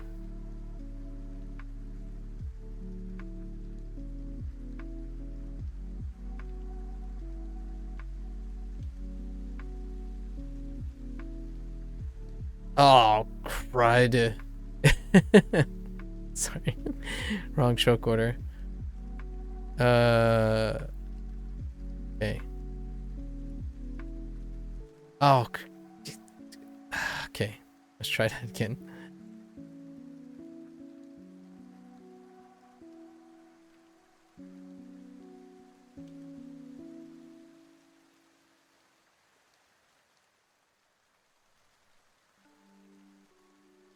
Okay, tongue.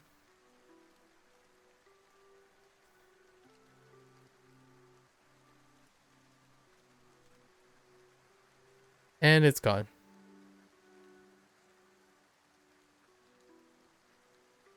Oh, Okay. And it's back.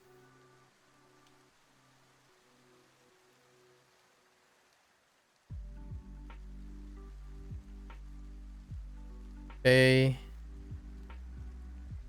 And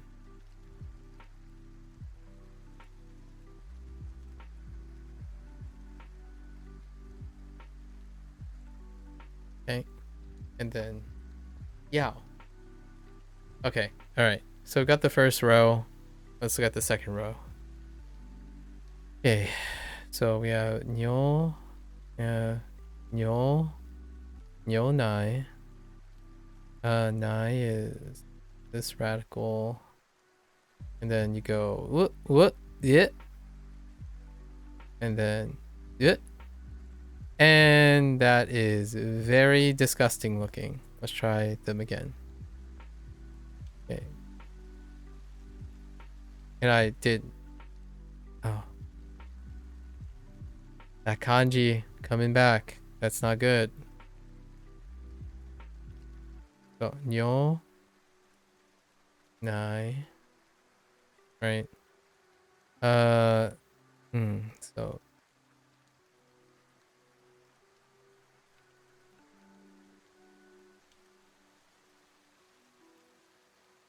That's good enough. And then we have Liang. Liang. Which was like this. I don't know why I drew it so. Why I wrote it so big, but.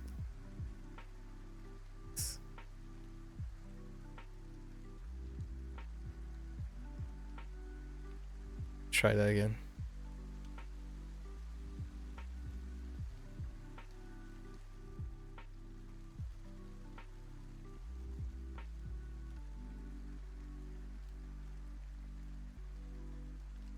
Needs to be wider. I think the thing is too tall. So maybe flatten it a little.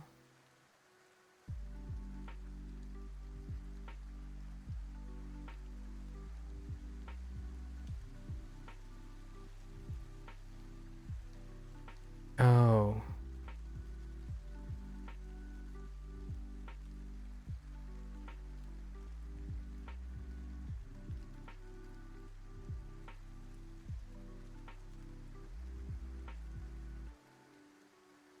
Okay.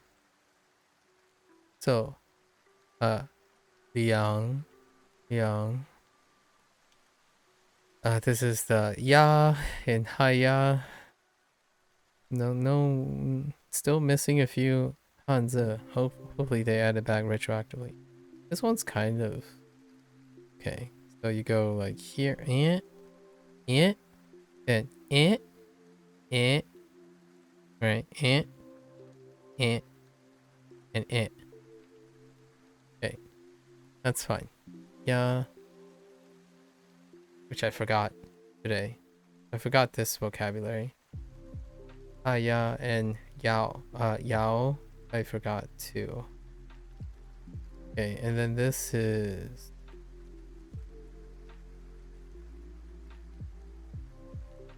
right. Li cha, green tea. Oh, we got this here. And then this radical.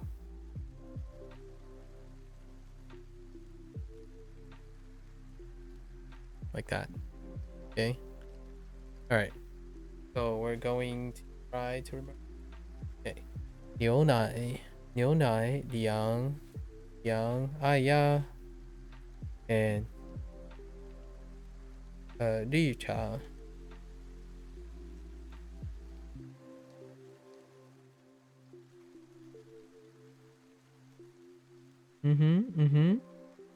Okay.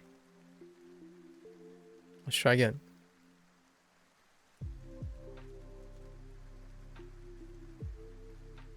And it's gone.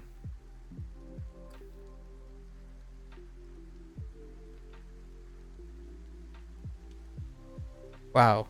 Like I legitimately have a blank. Okay. Okay.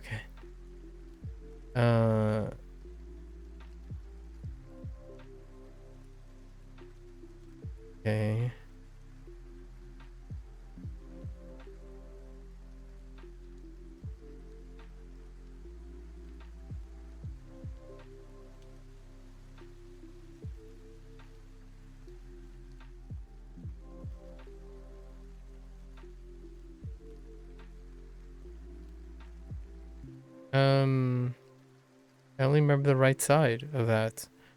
Let's try the other one.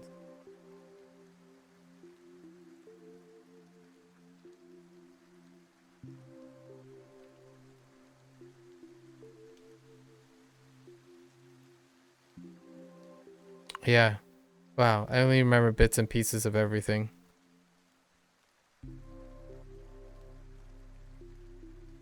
Right. Box. Right. Right.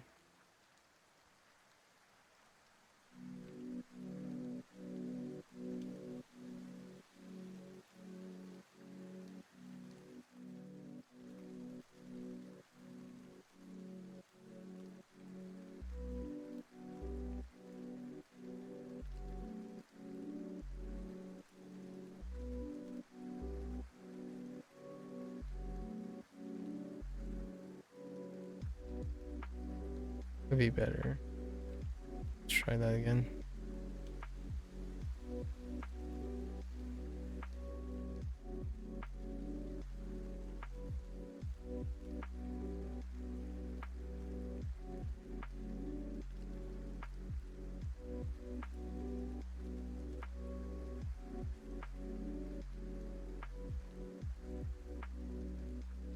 Could be better. Let's try that again. Dang it. Yeah. We can adjust.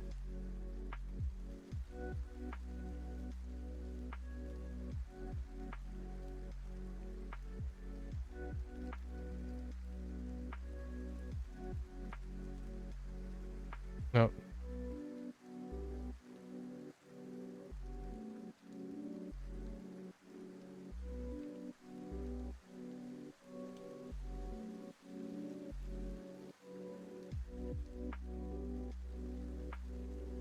That doesn't look right.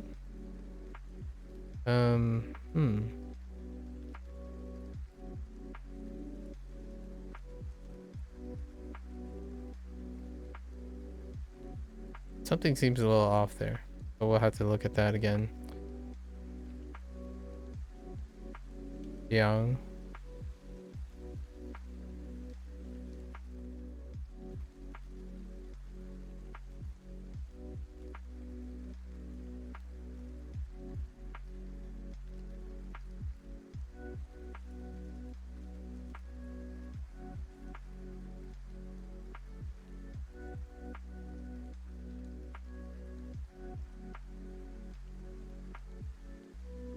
Oh, okay. I remember.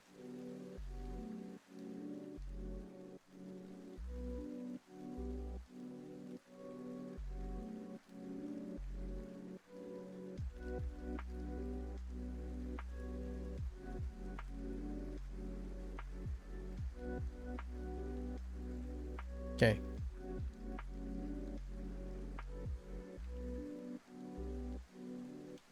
Okay. And then let's add the others.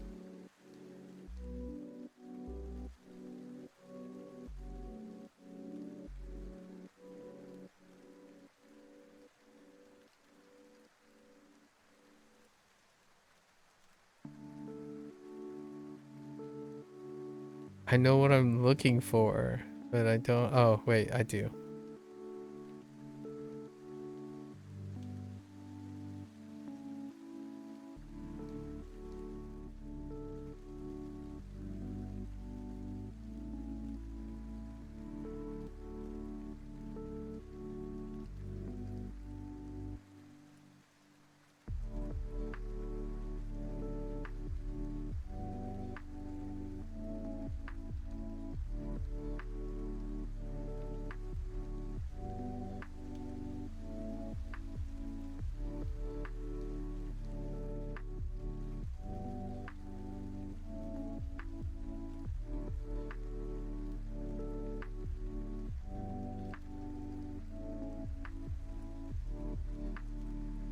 Okay.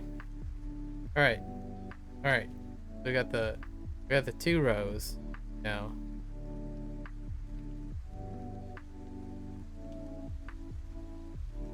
It's kind of funny. The most important part of Unit 7 is actually a repeated unit. It's a repeated character in here. So it's actually ma. This ma. Wait, not this ma. This ma. This ma. That's fine. We'll keep that in mind.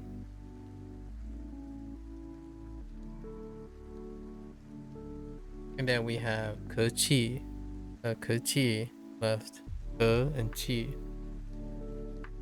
Ke qi.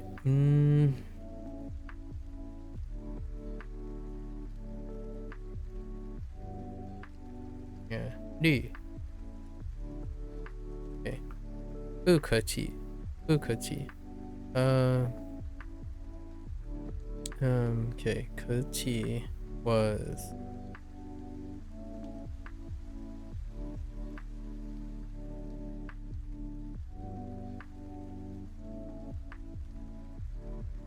right? Yeah. Although these are stretched out really far, so I need to be a little more aggressive with them. And then whoop, whoop, and whoop. Yeah. Okay. Okay. All right.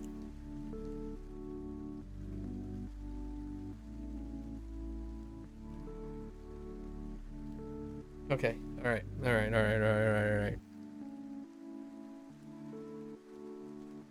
We'll start at the bottom, right? At the 2.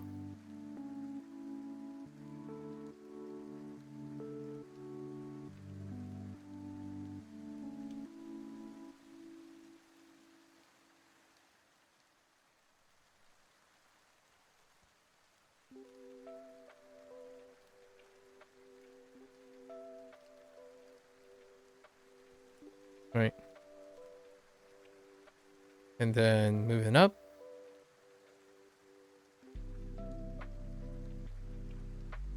And it's gone. Thanks, Gus.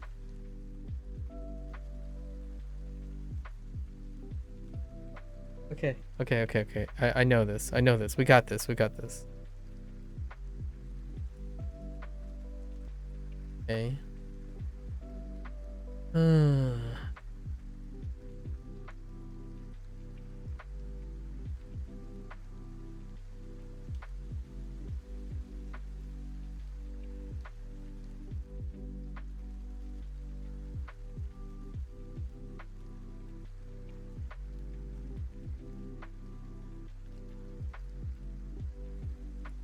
Well, dang. Okay, let's go with the other one so we know.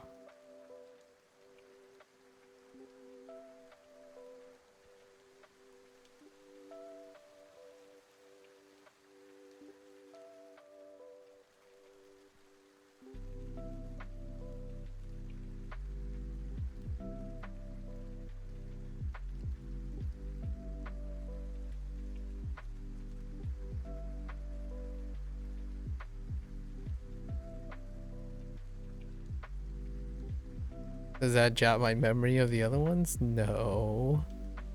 Okay.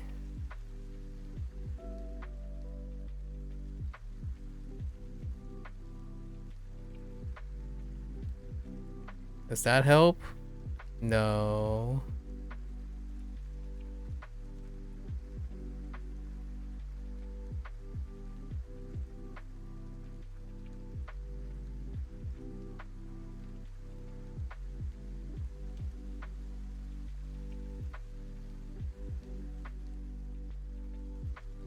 Okay, let's do the other ones.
Alright, what do we got? Oh, of course.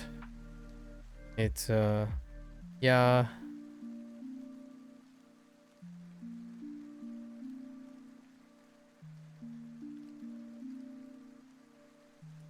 Right, yeah.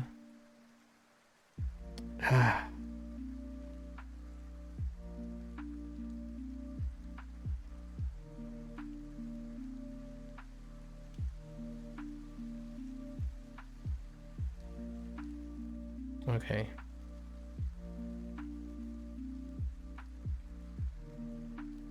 Okay. Alright. We go again.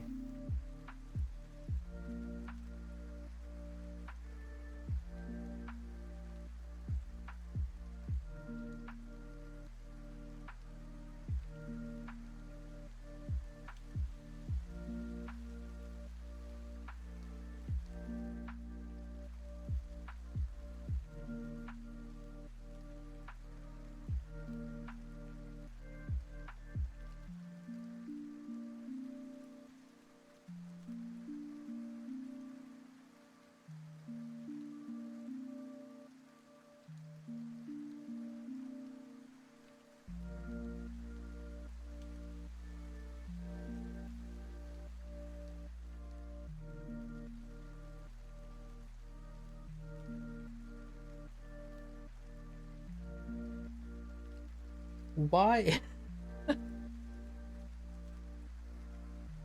How do I keep forgetting the left side of it? Why is it? Oh.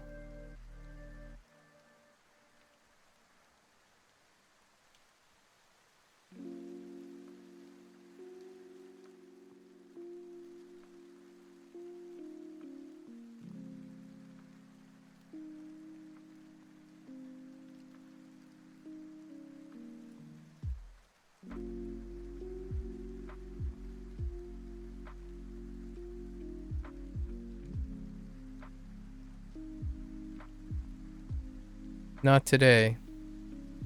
Not today.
Oh, which by the way, this app does give you you can screenshot this stuff. So,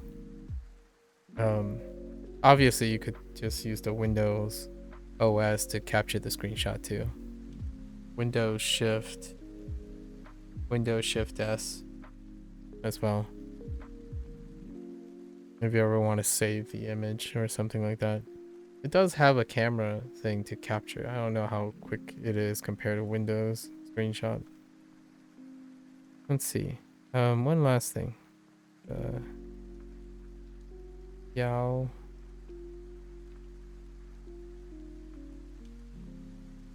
Okay, alright. Those are all the characters. We're still gonna push one more day before we review all the characters from the start.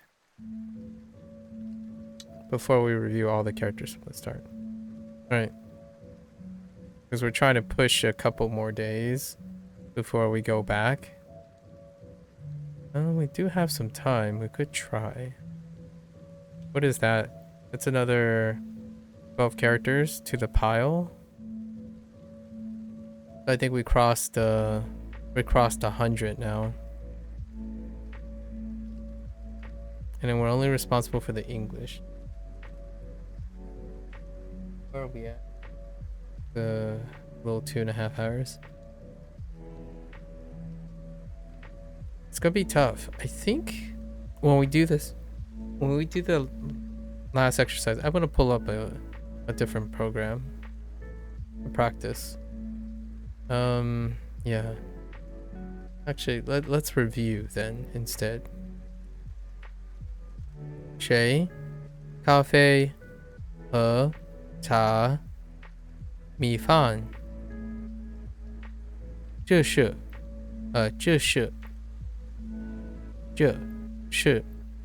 糖、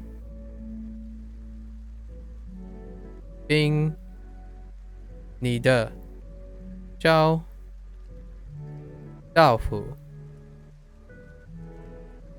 热、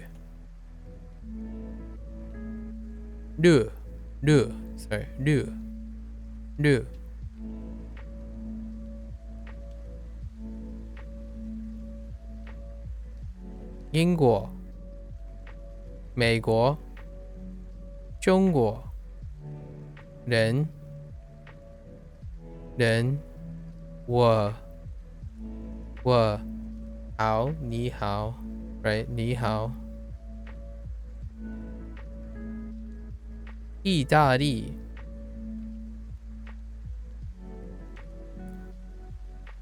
说 no not 说呢 like 你呢。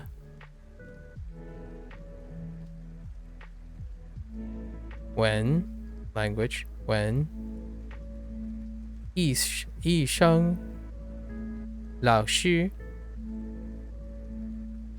服务人。对，不 negation 不对，说律师 actually this might be 律师 actually let's make sure oh yeah it's 律师 yep 律师大学生 for college students or 学生 or students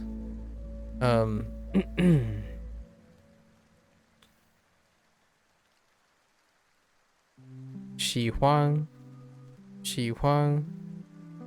日本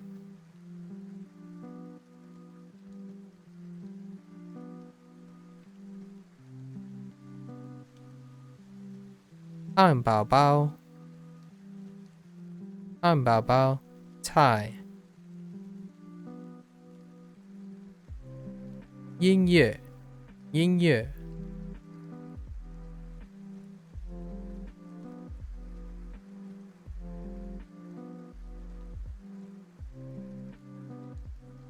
数学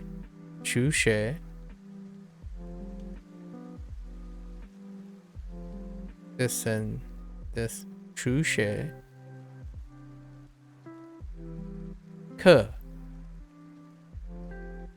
上网唱歌跑步 yeah I'm still up I'm finishing up now as a short review for myself 爸爸老婆很高兴认识你 你 is missing here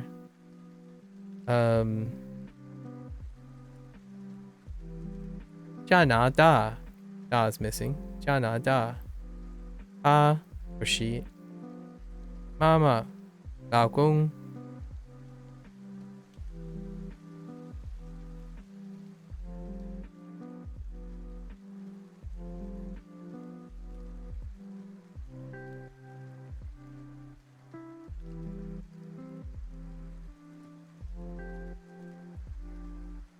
旅行旅行 right? Yeah, 旅行儿子他 or he said 学习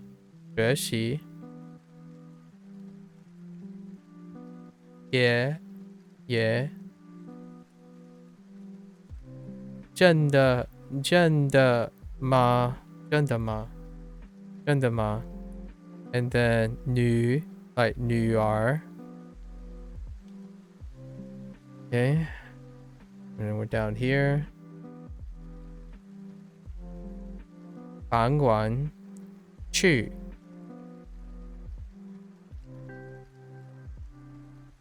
书店 Oh, wait. Oh, yeah, it's tone 4. I might have made a mistake on my recall, thinking is going up, but 书店教师吃饭长城亚洲买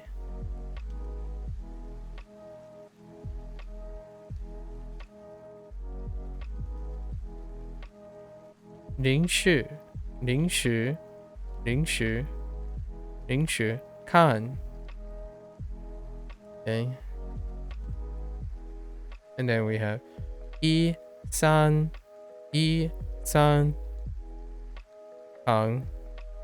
糖杯药牛奶两爱呀就是呀绿茶就是绿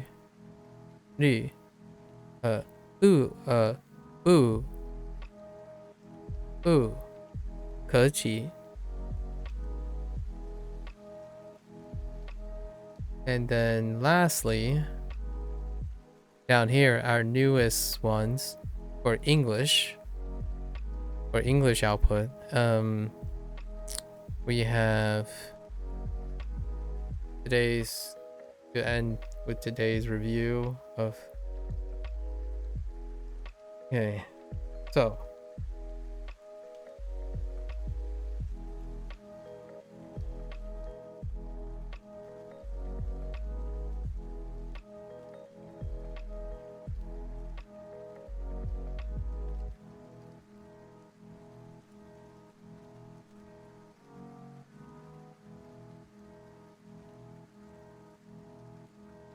Why don't I remember you? We'll get the others first then. This is the as part of where. So not naughty. So here's naughty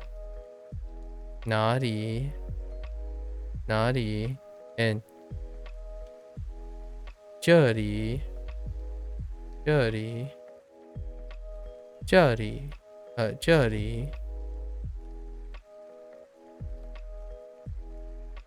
钱包 right 钱包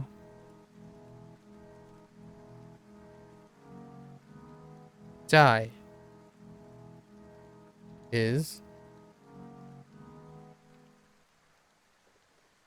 I'm still lost as to is 姓李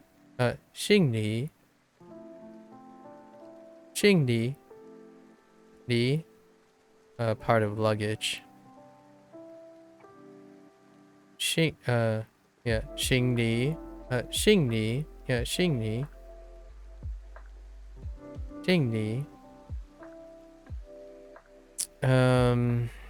then we have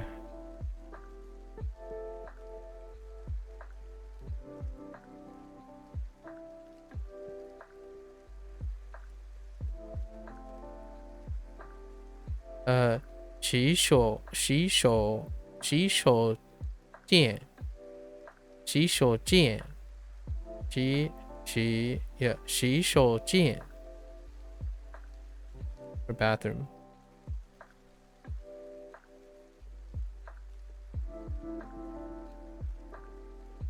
火车站 right, for train and train station.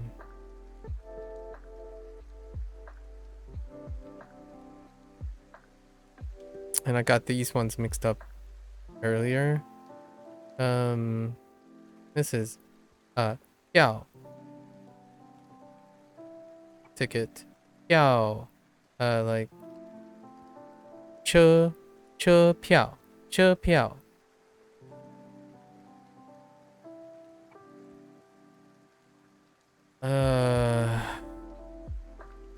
we'll come back to that.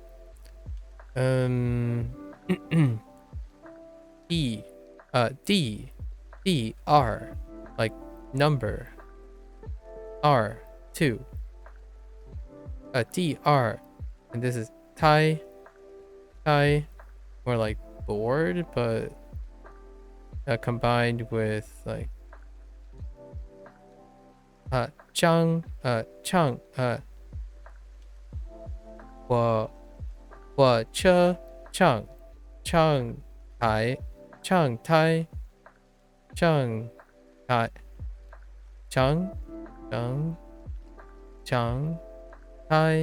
yeah, Changtai put together platform, right? Changtai, and now what is this? What is this? Oh, right. 手机 together with show. Where's show at? Right here. 手机 cell phone.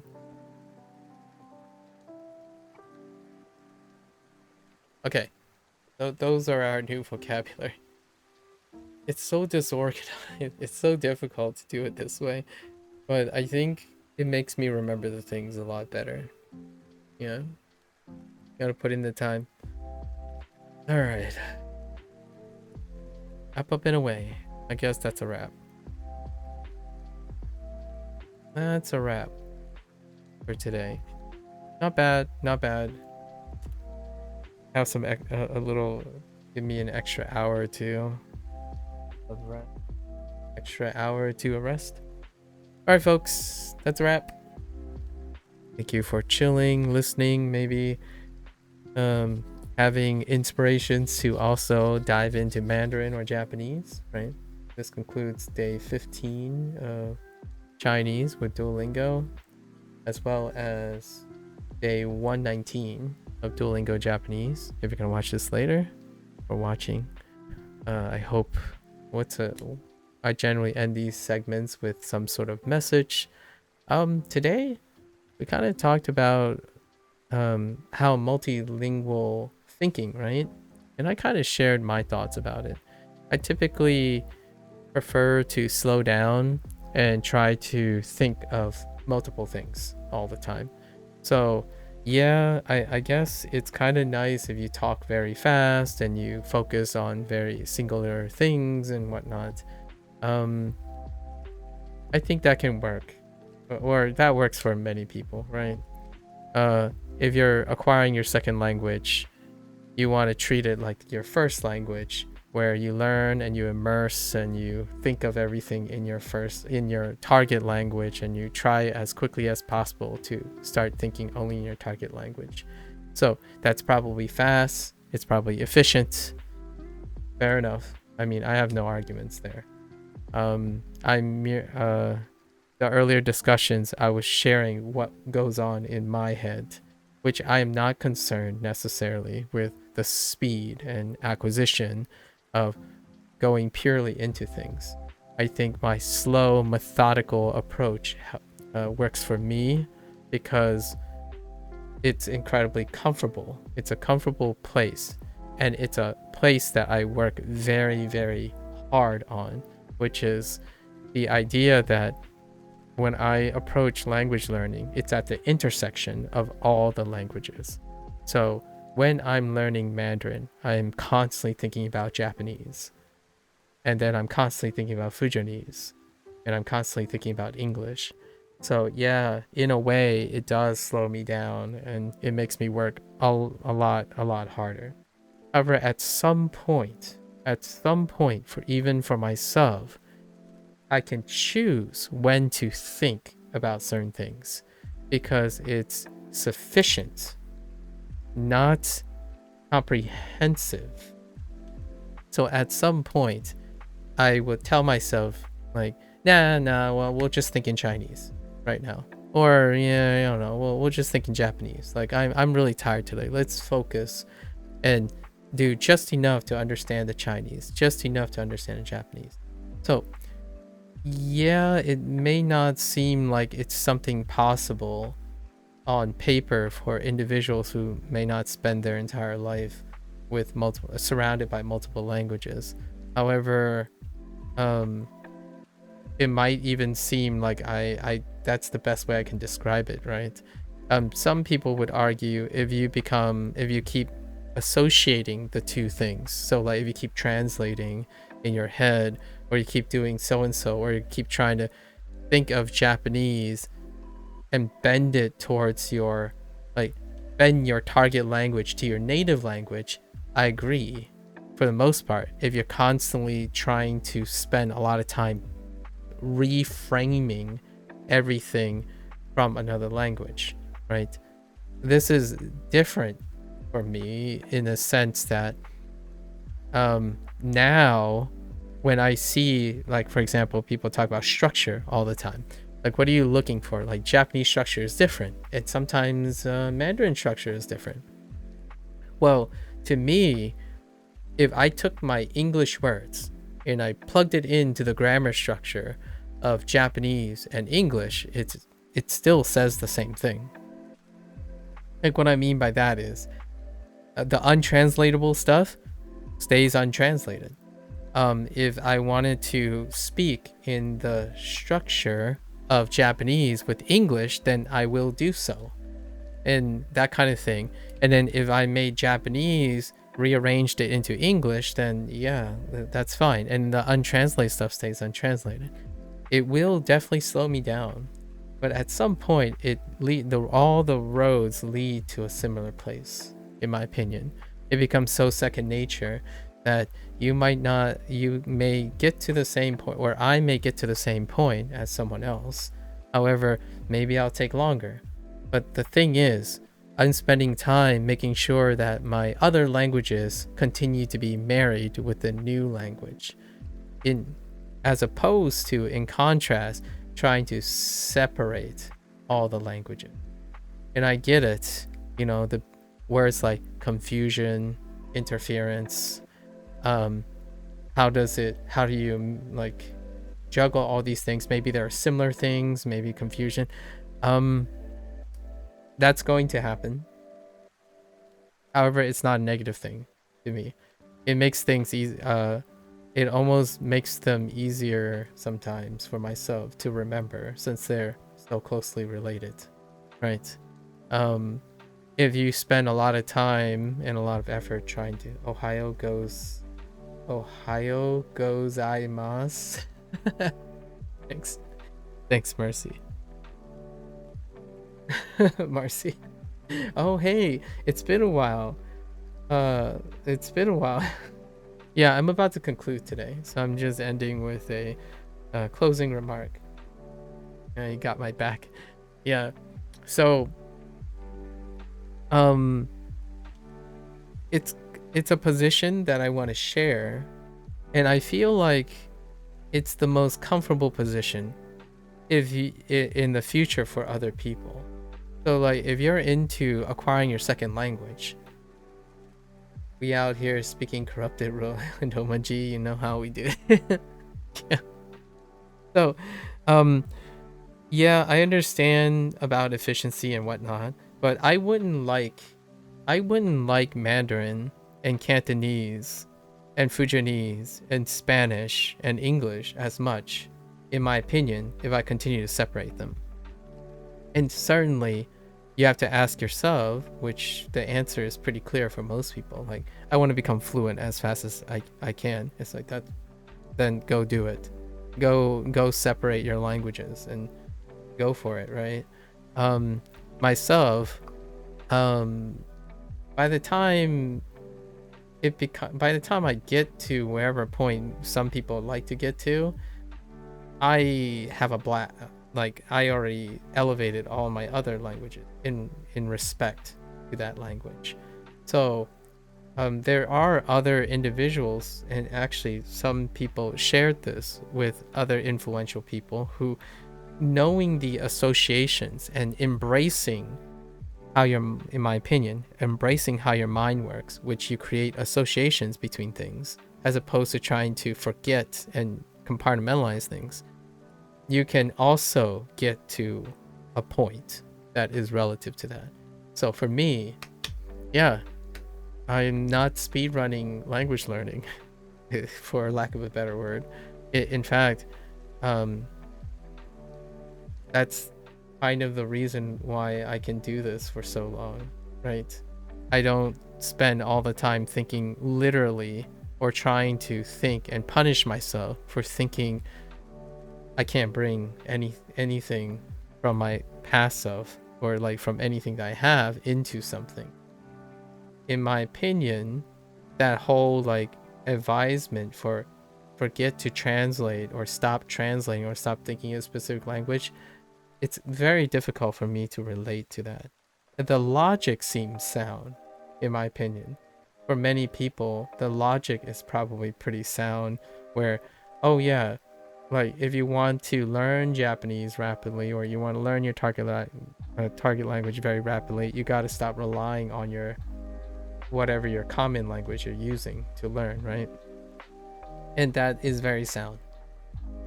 Is it desirable and enough to motivate someone to reach a certain point?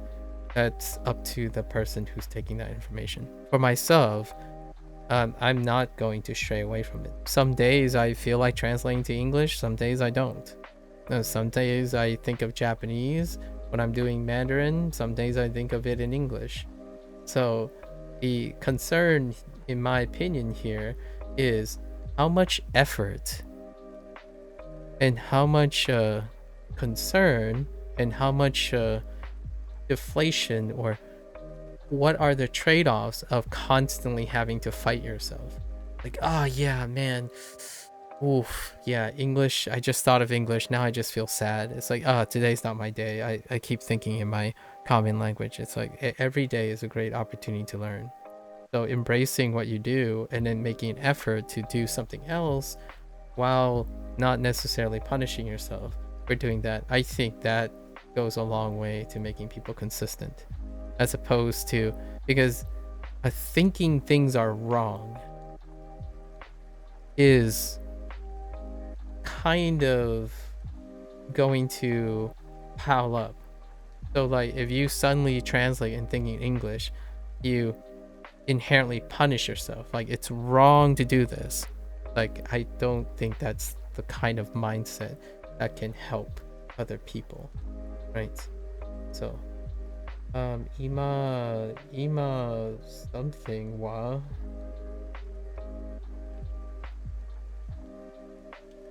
or kon something wa, maybe. I don't know what that is. Konnichiwa.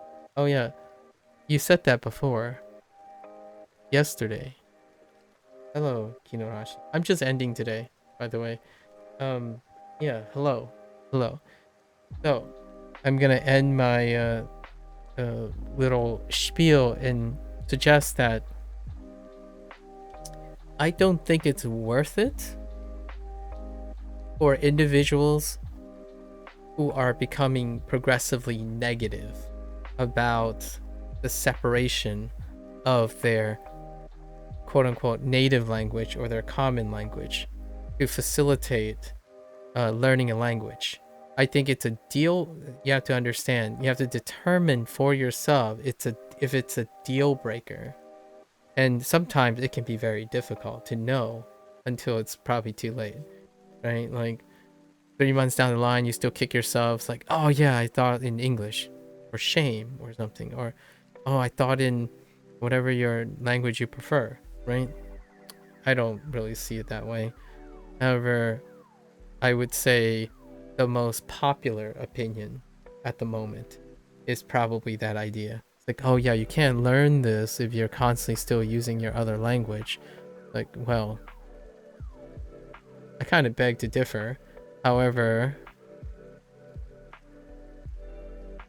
it might require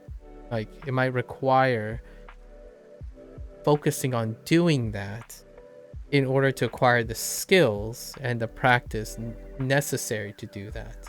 And I kind of get that.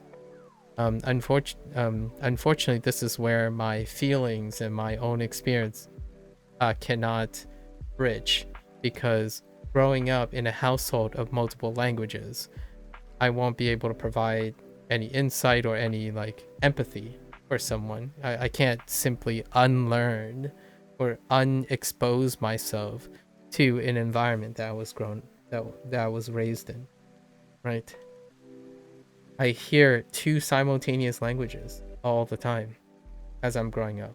I would be speaking English and my parents would be in the house speaking Chinese. If we return from school, we are in the restaurant, near the restaurant, people are talking Chinese and Fujonese back and forth, and then English would be thrown around because we have English customers. The important thing when learning a new language is to make some aspect of your life in the new language. Exactly. You'll never master a language as you dedicate some part of your life. Yeah. You don't need your entire life in a new language. Yep. And here's a bit of a caveat. If you tether, now here's a different thing, right? Sometimes it's like mutually exclusive is what I'm concerned about. Like, for example, if you're thinking in English, there's no room, or like if you're thinking in your native language, there's no room for the target language. So when you're thinking and behaving in your target language, there's no room to integrate with your native language. So you spend the whole day sectioning days out. Like, oh yeah, when I'm in this groove, it's not actually part of your life. It's something new you're acquiring. What I'm trying to say is closer to what you're saying about making it some aspect of your life. So instead, I go about it integrating it. So when I think of English, I'm encouraged to think of Japanese. When I think of Japanese, I'm encouraged to think of Mandarin, etc. It comes full circle. It does slow you down in life, but you're making room in your life for something new in which you dedicate some time and it becomes efficient, right, over time. So yeah, my thoughts are slower as I'm going about my day, because now when I look at a tree, I don't think of tree, just tree. I think of ki, chiu. I don't know the Mandarin word for tree yet, and I actually don't know the Spanish word for tree, now that I think about it. Yeah, I have no idea. So that would be interesting. So the idea is that not only can you make your new language part of your life, you can attach it to your current language instead of segregating it. So then it becomes less like unnatural, as in this part, literally this Duolingo part is the most unnatural part of my life, right? The studying part, the part that you're naturally funneling out in your time, is probably the most unnatural part of your entire routine. Everything else I do outside of this, I don't stop thinking about Japanese. I don't stop thinking about Mandarin. I go up and I'm like at the sink and I'm like, oh yeah, I can say this in Japanese now. But I'm also thinking in English. Like, wait, what do you call that? Like, if I said toilet here, can I say toilet? because I just learned toire today, right? It's like, well, toire looks like this, and toilet looks like this, right? And I'm air writing. So the idea, in my opinion, is that what is it? That gold standard advice, in my opinion, is a little controversial. What are the benefits of embracing tethering your languages versus trying to keep them separate, right? Because you do expend a lot of effort scheduling around trying to not use your native language and your target language. So here you are, you're watching your anime, right? This came up yesterday. You watch your anime, and then some people actually don't watch their normal anime because they're waiting until they're more competent in Japanese in order to appreciate anime the right way, you know, like a more satisfying way of enjoying stuff. But that's relatively insignificant if to a person who constantly juggle both anyways. That experience actually does not change as one becomes more masterful or however things. So my perspective on this is that it is irrelevant how competent you are in a secondary language. It's already part of your life. The idea is you make it a part of your life because it's for life, right? So if you want to be quote unquote fluent and natural, why start with a mindset that demonstrates that it can't be part of your life until you reach a specific milestone? I don't have to master a language or even reach conversational level in order to use the language in my life. That was the idea. So then you don't have to be concerned with whether you mastered the language or become fluent at some point. It's already part of your life, and by the time you like maybe start conversations and stuff, it wouldn't even feel much different because you've been doing it the whole time. At least that's my opinion. My opinion is that if I start going to Japan, I start talking, whatever my competence level is, it's going to feel like I'm doing what I typically do every day anyways, which is I think of something that's in English, I think of something, I look at an object, and then either a Japanese word comes to my mind or an English word comes to my mind, whichever comes first, right? So when I'm looking at my monitor, am I thinking monitor or am I thinking monitor, right? So the studying part is not to master a language. It is seen as to not master a language. So this is probably situational, right? It is to get you good enough to begin mastering a language. That's fair, I suppose. I don't think of language with mastery, so that is contradicting what I'm saying. So for you, that seems like you consider mastering a language.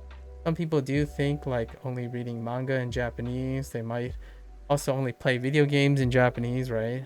They only speak in Japanese, or they try to only read in Japanese subtitles with Japanese audio. Yeah, to be honest, some of my basic Japanese vocab has already started passively coming up in your mind. I see.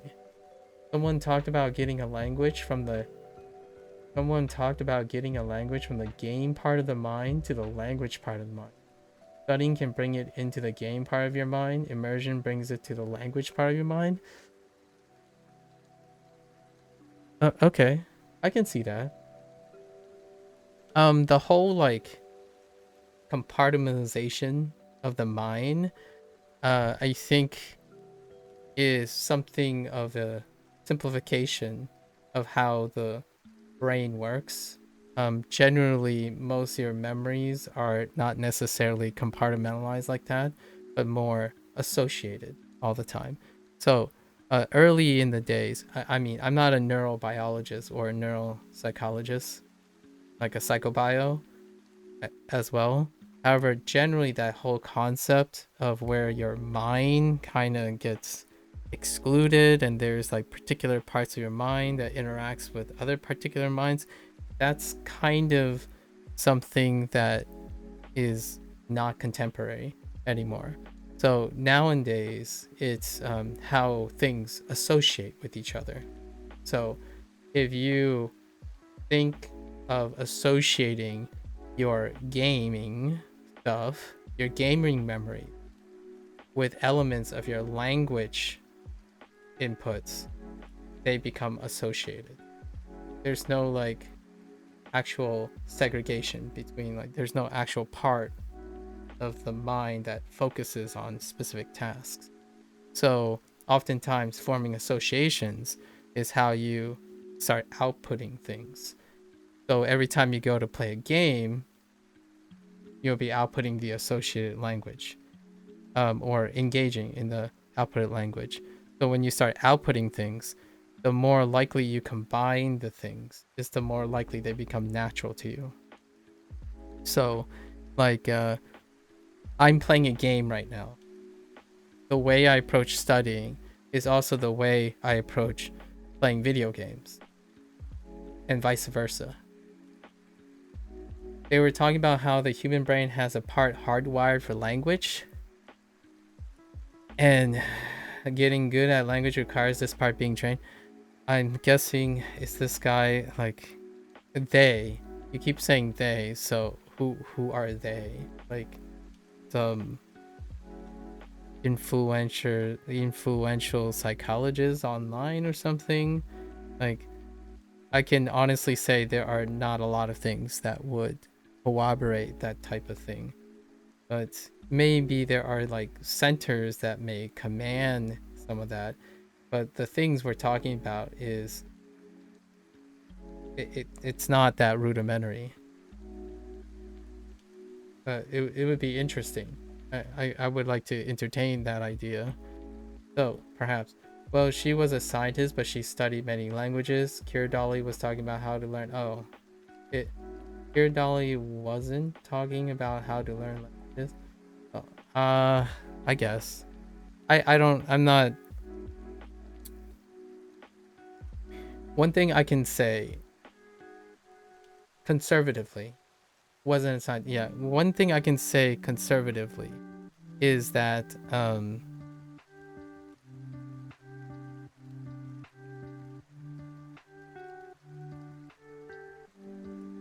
thinking of it that way can encourage behavior that allows for beneficial language learning. So I don't necessarily think that thinking of it that way would be detrimental to language learning. I think it might bolster language learning. However, the foundational like logic works if you are executing and performing tasks that are related for language production. So the hardwired part, if you're engaging that part, whatever that part is in the brain, I guarantee you it's not like a very specific region in the brain. There's no like that stuff is pretty archaic. Whatever that is, the logic is sound. And I think a lot of language learning things have very sound logic, where, yeah, you have to do these things in order to learn language. So if you can engage that part or those activities, it would lead to language acquisition. What are those parts and how you identify them? I suppose that is anyone's guess, because I can assure you that neurological studies and the intersection of psychology and neurology has not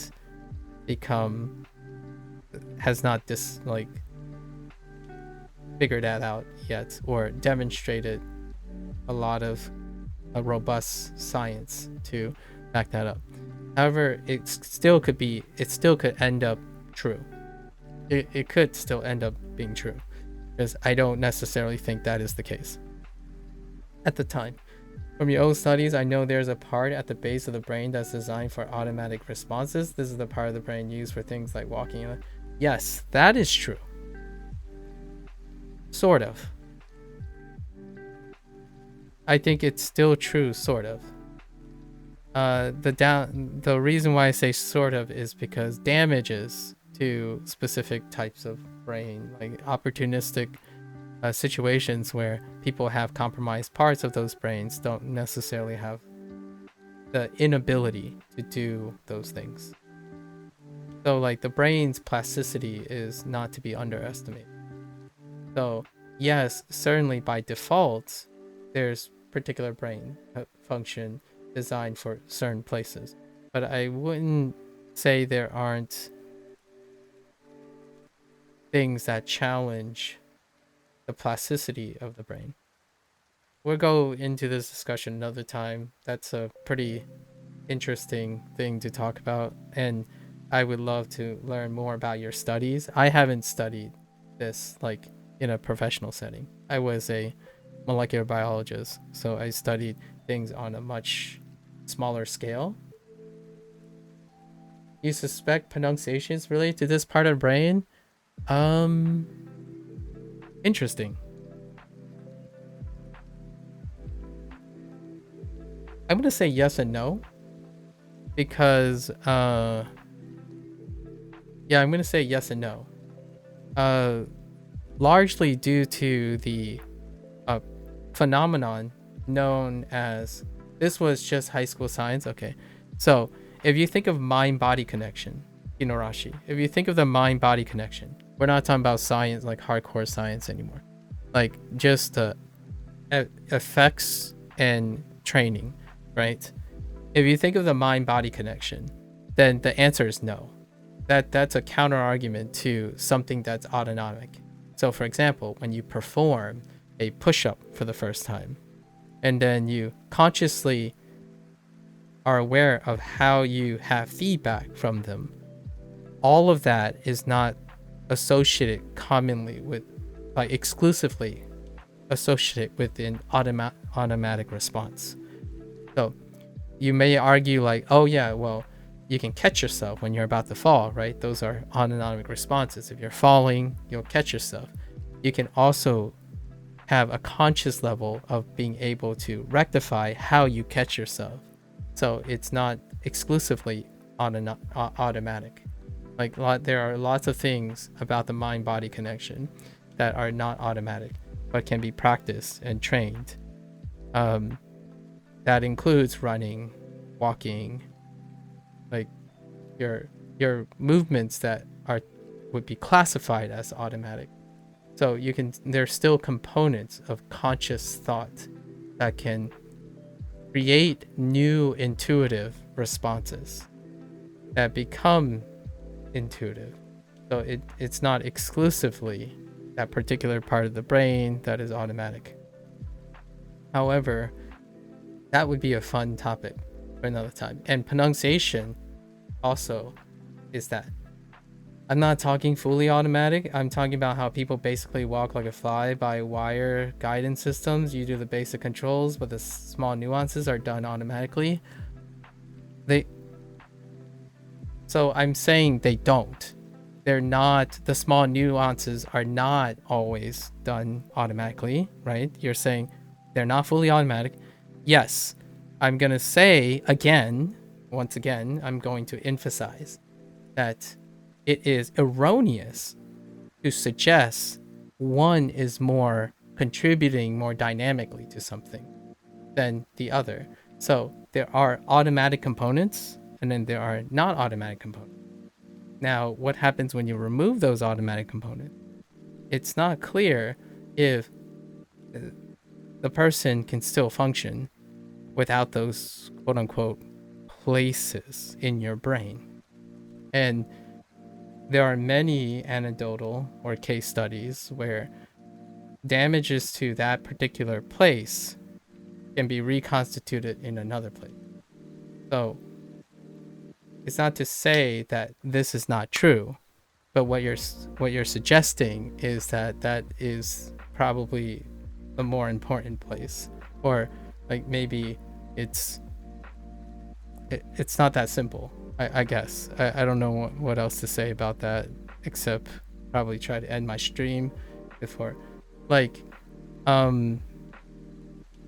people have thought, I don't know if you've a great study would be something like, if you look at case studies for head lesions, right, brain lesions, where certain parts of the brain would end up being removed or they become damaged, right? And those individuals have a surprisingly plasticity to be able to do what seemingly would be considered autonomic things that are ascribed to a specific brain. Obviously, there are parts of the brain where if you remove enough of it, it won't be able to compensate. But it's more than just that. So yes, I would say a part of speech is autonomic. There's something autonomic about it as well. I don't know how this is relevant to the idea of creating integration in one's lifestyle. However, you could make an argument that if it is autonomic, right, then you can't necessarily train it. However, you can feed it input so that you can engage the automatic thing to achieve what you want, I suppose. And I guess that may be a way to apply the idea that pronunciation is part of this system that you control. However, that you don't control because it's autonomic or automatic. I would say, like you, it's not fully automatic.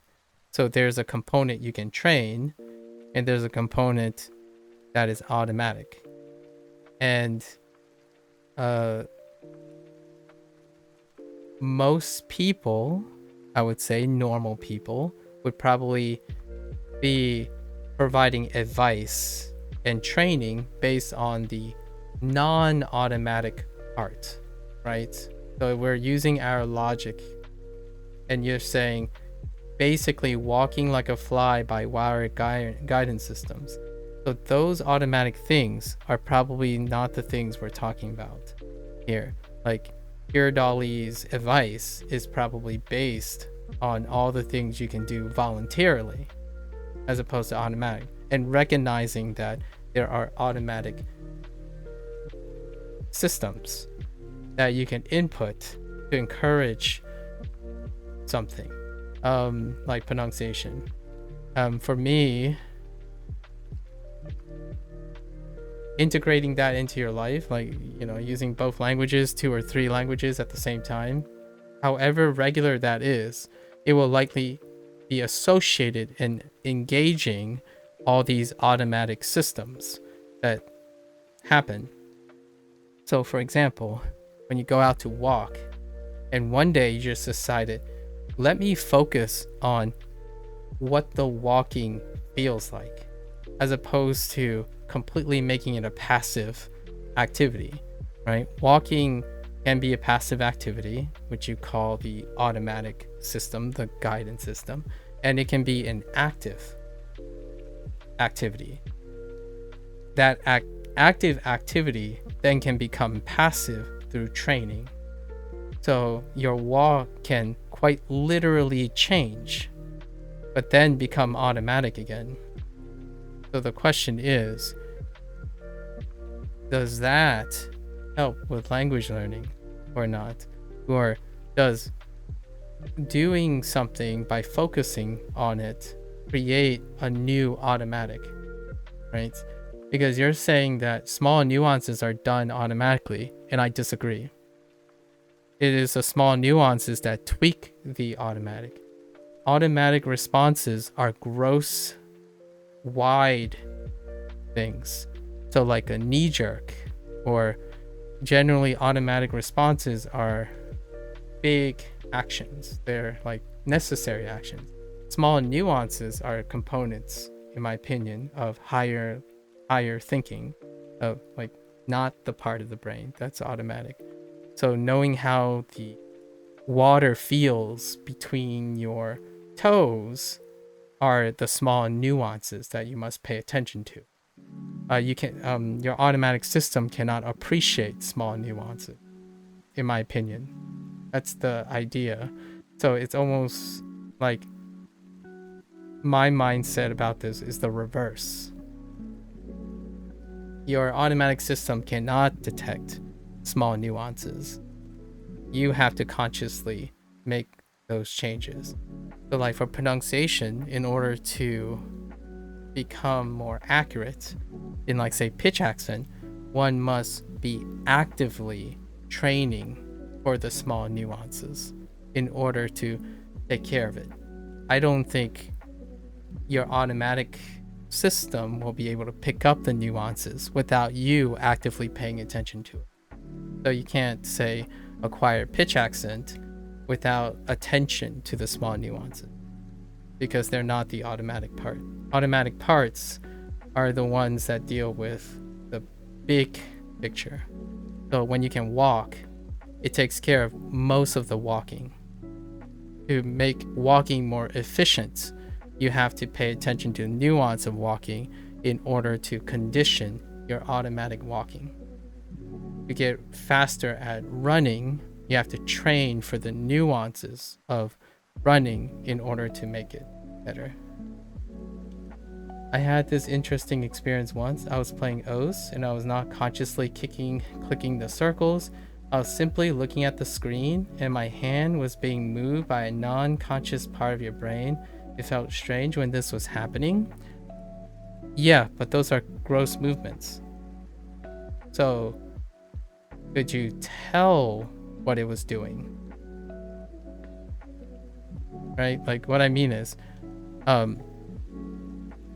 when you're doing that, it's a passive response. So you must have done it quite a lot, right?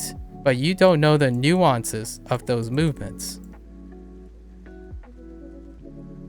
right? The automatic system doesn't keep track of nuances. I know, but it doesn't keep track of nuances. Look how complicated Osu gameplay is. Do you know? Are you really actually gonna go like? Okay, all right. Do you know how complicated a thought is? Like I don't know if like look at how complicated Os gameplay is. I play Os, right? But I'm not gonna say that it's not complicated.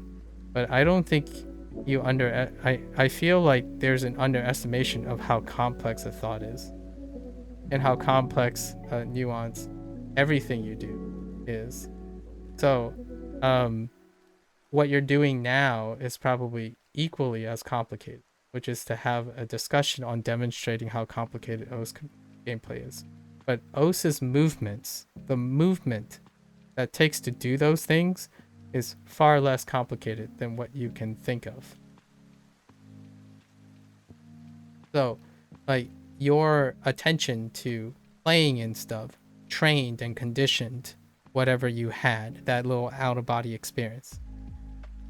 It was just strange to have my arm was moving with zero conscious thought.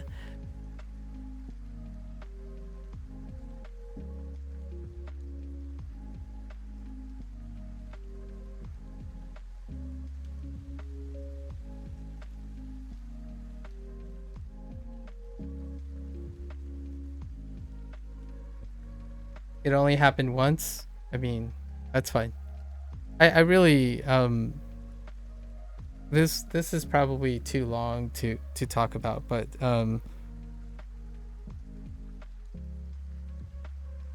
you trained that.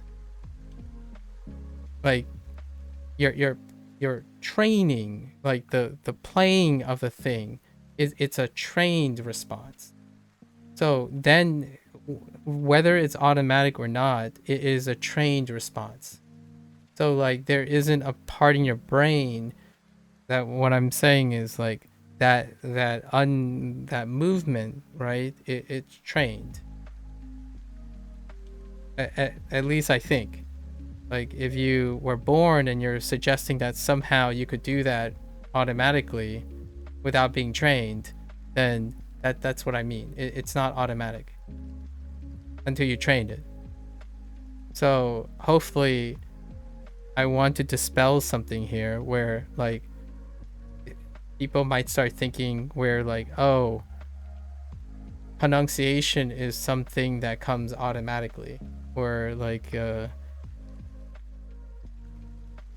fluency or feeling confident in your thoughts come automatically, kind of thing, without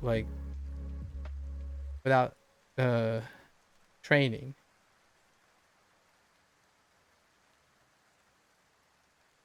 That's not what you meant? Okay. I hope you're not insisting that. But the idea is that yeah, sure. If you think you had zero conscious thought while moving your arms. I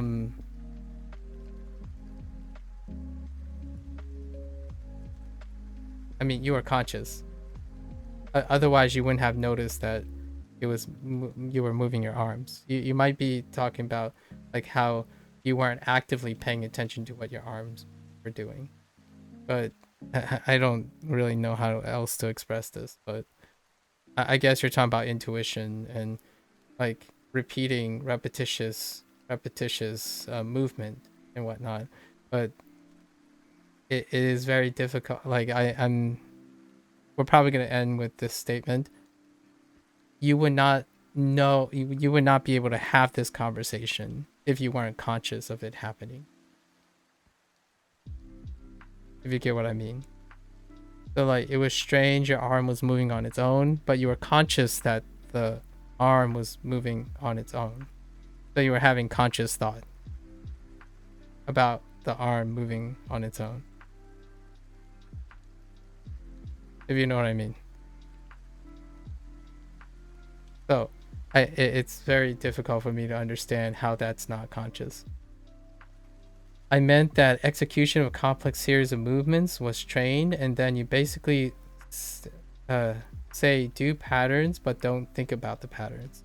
Yeah. Sort of.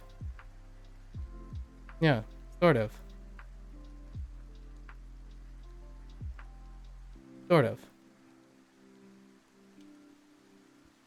You're thinking about something that is allowing you to execute those patterns. In the Osu example, I wasn't even saying do pattern, it just happened.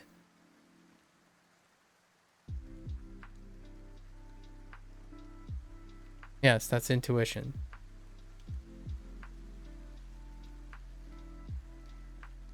Yeah. I don't... That sounds fine. And I guess you're trying to make an analogy to pronunciation, right? Is that what you're going for? Like, I don't know. I'm trying to connect that back to language. Practice makes intuition, right? You're talking about intuition. And intuition doesn't take conscious thought, I guess. But you do have to stay conscious for it to happen. Yeah, I guess you could make an argument for that, right? Like, if you practice pronunciation enough, you might not have to think about doing it.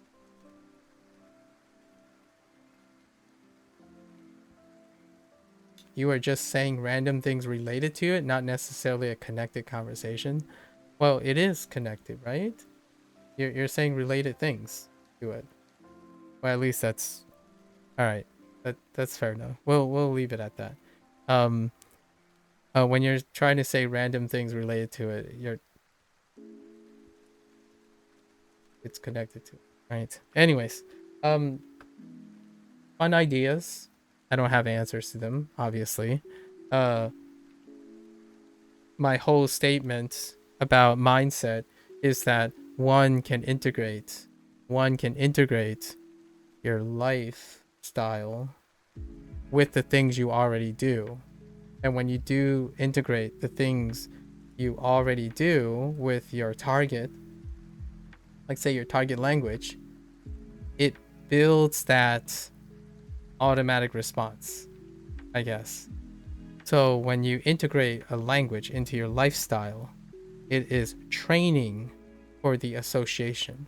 So then one day, perhaps, where this was going is that it would not require as much thought. And at some point, it doesn't require, it liberates the need for thought, right? For conscious thought.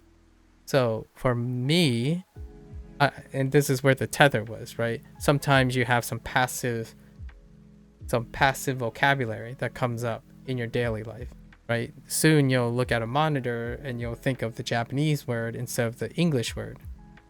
And to achieve that is through integrating regular practice or regular training. And the studying thing and the whole mastery thing, that's irrelevant to someone who has it integrated. Oh my gosh. Integrated in their lives. So I don't think I don't think I stray too far away from the idea that there is something automatic about things you trained really, really well and very, very vigorously. So, for example, if you're going around and you're constantly at first thinking, I don't know the Japanese word for that, but it's certainly a tree, which now is a key. So if you go around and do that another 1,000 times or 2,000 times, right? At some point, it's going to either be a key or a tree first. And that response can become intuitively autonomic, if you will, at some point. It doesn't necessarily have to become automatic in order to feel second nature, in my opinion. I think that's a mindset that people like. So for me, the most natural state for learning a language is involving multiple languages. It is unnatural to someone who hasn't done it long enough to make it feel like it's automatic, right? And oftentimes, automatic is perceived by how much conscious effort you require to execute that. So, and when I'm talking now and the ideas that I'm trying to connect, is that considered a conscious thought or an automatic response? And sometimes when I'm having conversations and leading and connecting one together, it might be so low effort that it intuitively follows each other. However, it isn't still necessarily in unconscious or a not conscious automatic function. So does language do that? Does pronunciation do that? Do I think of pronouncing things when I'm speaking? I can think of it, but I choose not to, right? Or like I don't have to. The sounds I'm making in English, I don't have to think about it. But then again, I, E, A, O, U, right? And like ta and ga and stuff, you're still making those sounds too, but they belong to a different language. It takes cautious thought to make them regular. And I don't know where the intersection is, but I can tell you that the section that automatically makes noise needs to be trained to make many other noise. So much like your Osu gameplay, that is the result of a lot of training. And